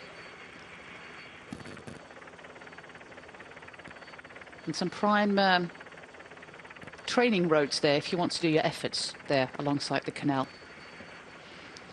Yeah, a long straight road, isn't it? Perfect for efforts. Try doing efforts when you have traffic lights everywhere. It's not going to happen. Yeah, we got the highlights of this Super 8 Classic. 203.6 kilometers between Brakel, the home of Peter van Petegem, and the beer brewery of Haagt in Boortmeerbeek. Originally, we had a breakaway of 3 riders. Frank van der Broek, Majes Botnar, Gilles de Wilde. They never really got a big gap. The first attack from Mathieu van der Poel came at 75 kilometers from the finish line. He joined that breakaway with Gilles de Wilde and Frank van der Broek for Team DSM. And then we had the moment they were caught, both Van der Broek and Van der Poel. Gianni Vermeers instigated a new attack together with Turgis, Fuglsang and Frank van der Broek. And here we are on the Moskestraat. This is 53 kilometers from the line. And this is the moment that Mathieu van der Poel bridges across to that first group. He bridges across 25 seconds. Joining him are Florian Vermeers and also Lars Boven. So we end up with 7 riders at the front. There was an official chasse patate or a completely useless chase by Victor Kampenaerts. And Alexandre de Lettre doing a lot of work there at the front for Cofidis, for Coquard. Really sad moment here to see Frank van der Broek, the 22-year-old revelation of this race, crash out on that roundabout, and then we end up with 6th. The gap was coming down to 15 or just 20 seconds to the peloton, but they never managed to really close that gap. And then we're into the finish straight on that long road to the brewery. Gianni Vermeers is worth his weight in gold, and Mathieu van der Poel thanked him. He said, at least 50% of my win today is thanks to Gianni. Florian Vermeers does a very good lead out there for the world champion, and in the final 100 meters, there's only one more thing to do for Mathieu van der Poel, who started today in white bib shorts, and white bib shorts mean business in Mathieu van der Poel's world, and he finishes off nicely with Turgis in 2nd place and Florian Vermeers in 3rd place. That is the result. The first time a world champion wins the Super 8 Classic, previously known as the Primus Classic or the Grand Prix Raymond Impanis. A nice win. It means a lot. We can see the fist there. We heard the interview. He's not at 100%, but he's still Mathieu van der Poel. And Mathieu van der Poel just wants to win bike races. And that's what he did right here in the Super 8 Classic. It's win number 46. And yeah, his first win since Florian getting Vermeers, that een derde World plaats. Kan je Championship daarmee leven jersey na deze on the 6th of August? Yeah, what about that second place, Florian? Het is wel een beetje ontgoochelend. Yeah, in the end, I have to accept it, but it's a deception. I would have loved to win. I've been very close a few times before this year. But yeah, to be beaten by Mathieu is not a disgrace. Jullie hebben er wel met de kopgroep heel hard moeten voor gaan. Voorsprong nooit veel groter dan 1 minuut geweest. Hoe diep ben jij moeten gaan? Hoe zwaar was die race? How hard was this? Eigenlijk op 40 kilometer van het einde met de the hardest point was at 40k from the line. When we had a succession of all these short hills, that's where I really had to go deep. But I managed to get across to the breakaway, and then it was about staying together and not start to attack each other. Yeah, the peloton came short in the end. And I'm happy that we stayed up front, but yeah, it really took something out of all of us. Want ik zag jou heel attent sprinten, echt een beetje zoals op de piste, constant over je schouder kijken. Ja, ik had graag eigenlijk nog geprobeerd in de industriezone de laatste kilometer. Yeah, maar I would have loved to have tried on the industrial state in the final kilometers, but I knew that Gianni Vermeers would of course try to do something. But he kept the pace really high, and so yeah, we had to sprint, and I just came short Victor Kampenaerts heeft ook een heel sterke wedstrijd gereden, heeft ook nog afgestopt achter jou. Is dat overlegd? The team did a good race. Ja, een beetje wel. We hebben moeten. There was a plan to have an aggressive race. Het was eigenlijk voor mij ook niet gepland om hier te rijden, maar it wasn't the plan that I would do this race. Om een aanvallende koers te rijden en but we really chose to do an aggressive race here. Van te maken en ik denk dat dat wel to really make it a race of attrition, and I think that worked well. I think we were one of the strongest teams here. Dan kunnen we er altijd dichtbij zijn en ik moet de jongens ook bedanken. With the team we would always be close. Ze hebben ook mede geholpen aan dit podium en ik vind het eigenlijk spijtig dat ik het niet kan afmaken. The other boys have helped me get onto the podium here. Third place? Yeah, I have a little bit of mixed feelings, but all in all, I get beaten by Mathieu. It's not a shame, but next time hopefully I can beat him once and I can go for the victory. Thank you, Florian Vermeers. Yeah, it was not the plan that he would race here, but Arnaud Delis fell ill, so a late replacement there by Florian Vermeers, who, as you heard, had mixed feelings about his third place here.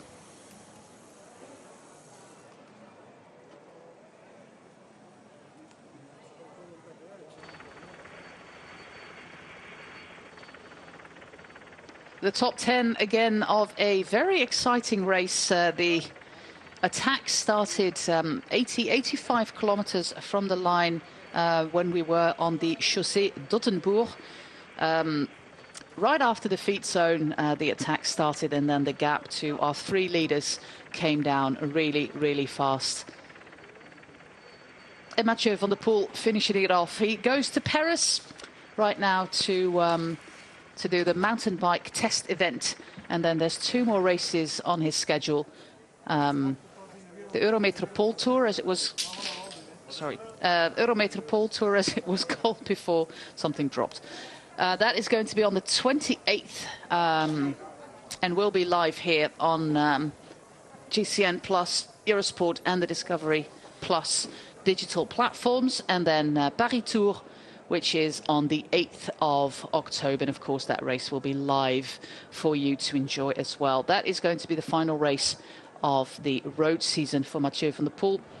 8th of October is also the start of the UCI Cyclocross World Cup. But we already start tonight with the US Cyclocross Series from Roanoke with Jess Cox and Jeremy Powers. Très dur, ça a commencé très fort. Yeah, it was a really hard race. L'auto qui we were really racing fast, especially Lotte Destiny were really strong. Avant le circuit justement, d'habitude I really on had to attend les focus. premiers secteurs pavés du circuit et là. Yeah, when we were on the first cobbled sectors, I knew how I had to anticipate. Donc une gestion. Après, j'ai pris un coup d'avance. J'étais pas exceptionnel aujourd'hui. J'ai bien souffert dans l'échappée, je me suis accroché. I found myself in the breakaway. Je sautais des relais pas par plaisir, au contraire, j'étais en souffrance. À la fin, ça allait un peu mieux pour moi une fois que les bosses étaient passés. Yeah, I was happy that the climbs was over, and we stayed together. We had to be careful. Sprint avec vent de face, the sprint was nervous. Malheureusement, quand je reviens sur la proximité de la gagne, il y avait un petit écart. Yeah, when c'est comme ça, je reviens sur la fin, mais il fallait déclencher avant et Mathieu était plus fort aujourd'hui. Yeah, I have to accept that Mathieu van der Poel was stronger in the end, says our runner-up for today. So yes, tonight we start with our cyclocross season, the US cyclocross season from Roanoke, both the men's and women's races. That's tonight for you to enjoy the first cyclocross of the year with Jess and Jeremy Powers tomorrow night as well. Of course, tomorrow we have the final stage of the Vuelta. If you haven't watched it yet, of course, it's available on all our digital platforms. And tomorrow we go to Madrid with somebody in a red jersey. I'm not going to tell you who that is going to be. Brian is on the edge of his seat. He doesn't want to know. No, I'm not. I catch up in the evenings in the Vuelta, so I don't like any spoilers. That's my entertainment for the evening, so don't tell me. I'm not telling you anything. I'm not telling you anything. But we will be talking about this Vuelta for some time after all the drama that played out between, inside the Jumbo-Visma team. There will be analysis, podcasts, and of course, in the breakaway, we had Sean Kelly with a really good breakdown of all the action. So watch the highlights, but also watch the show with Orla, with Sean Kelly, with Dan, and with Adam.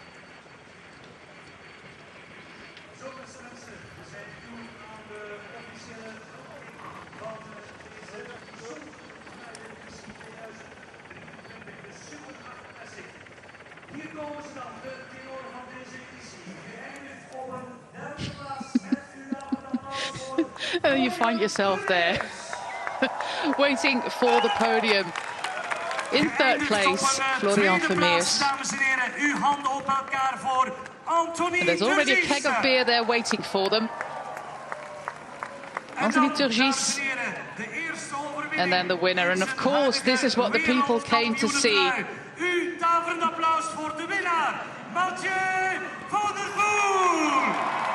And there he is. He already changed into some new kit, as we can see. Some fresh bibs there in black for the podium. And of course, racing a skin suit during the race, and now has bibs and a jersey. Om de bloemen te overhandigen aan Florian Vermeers. Dus zij heeft de eer en het genoegen om de felicitaties over te maken. En uiteraard de 3 zoenen, dat hoort er allemaal bij. Ook mevrouw de burgemeester uit Boortmeerbeek, mevrouw Karin Derua, heeft de eer this is the mayor of Boortmeerbeek, handing the flowers there to Turgis. En mevrouw Ans Geveneels heeft nogmaals het genoegen om de winnaar, de prachtige ruiker, te overhandigen. Met uw applaus, dames en heren. Yeah, he is, Mathieu van der Poel is well liked in Belgium, of course. He grew up in Belgium. We're not going to say he's half Belgian, he's absolutely ours, but he's very well liked in Belgium. Lovely beer brewing kettle trophy there. That goes in our assortment, Brian, of weird trophies. I think right next to the olive that we had all the way at the start of the season in the south of Spain, in Jaén. I would put that on my mantelpiece. The gilded kettle. Yeah. It's a really smelly procedure, you know that, brewing beer. Yeah, you always tell as you ride past certain places, you can smell it. We hebben de eer en het genoegen om de burgemeester van Haag, de heer Steven Swiggers. And there is beer for the winner. It's a really small glass. We have seen in the past that we had these huge glasses of beer, but this just goes down in a second. Ad fundum. Well, let's see who's going to win this race. I doubt Van der Poel will win it because he's got black shorts on. Mag ik nog een daverend applaus voor Florian Vermeers, Anthony Doges. Van der Poel! He's not going for it anyways. I told you. Yeah, yes. Vermeers won that one. Yep. Bravo. And half of the glass there for Turgis. Voilà. But a great podium and a great race here in Boardmeerbeek in Vlaams-Brabant. Got some more races in Belgium coming up, but the season is close, drawing to an end right now. But yeah, we've still got so much for you to go, so keep an eye on our schedule. Brian and I will be back next Saturday, really early from Malaysia. So I'll see you next Saturday, Brian. And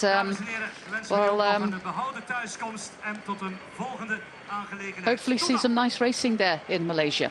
Thanks for watching. On behalf of Brian Smith, my name is Jose Bain, and I'll see you soon here on GCN Plus, Discovery Plus and Eurosport.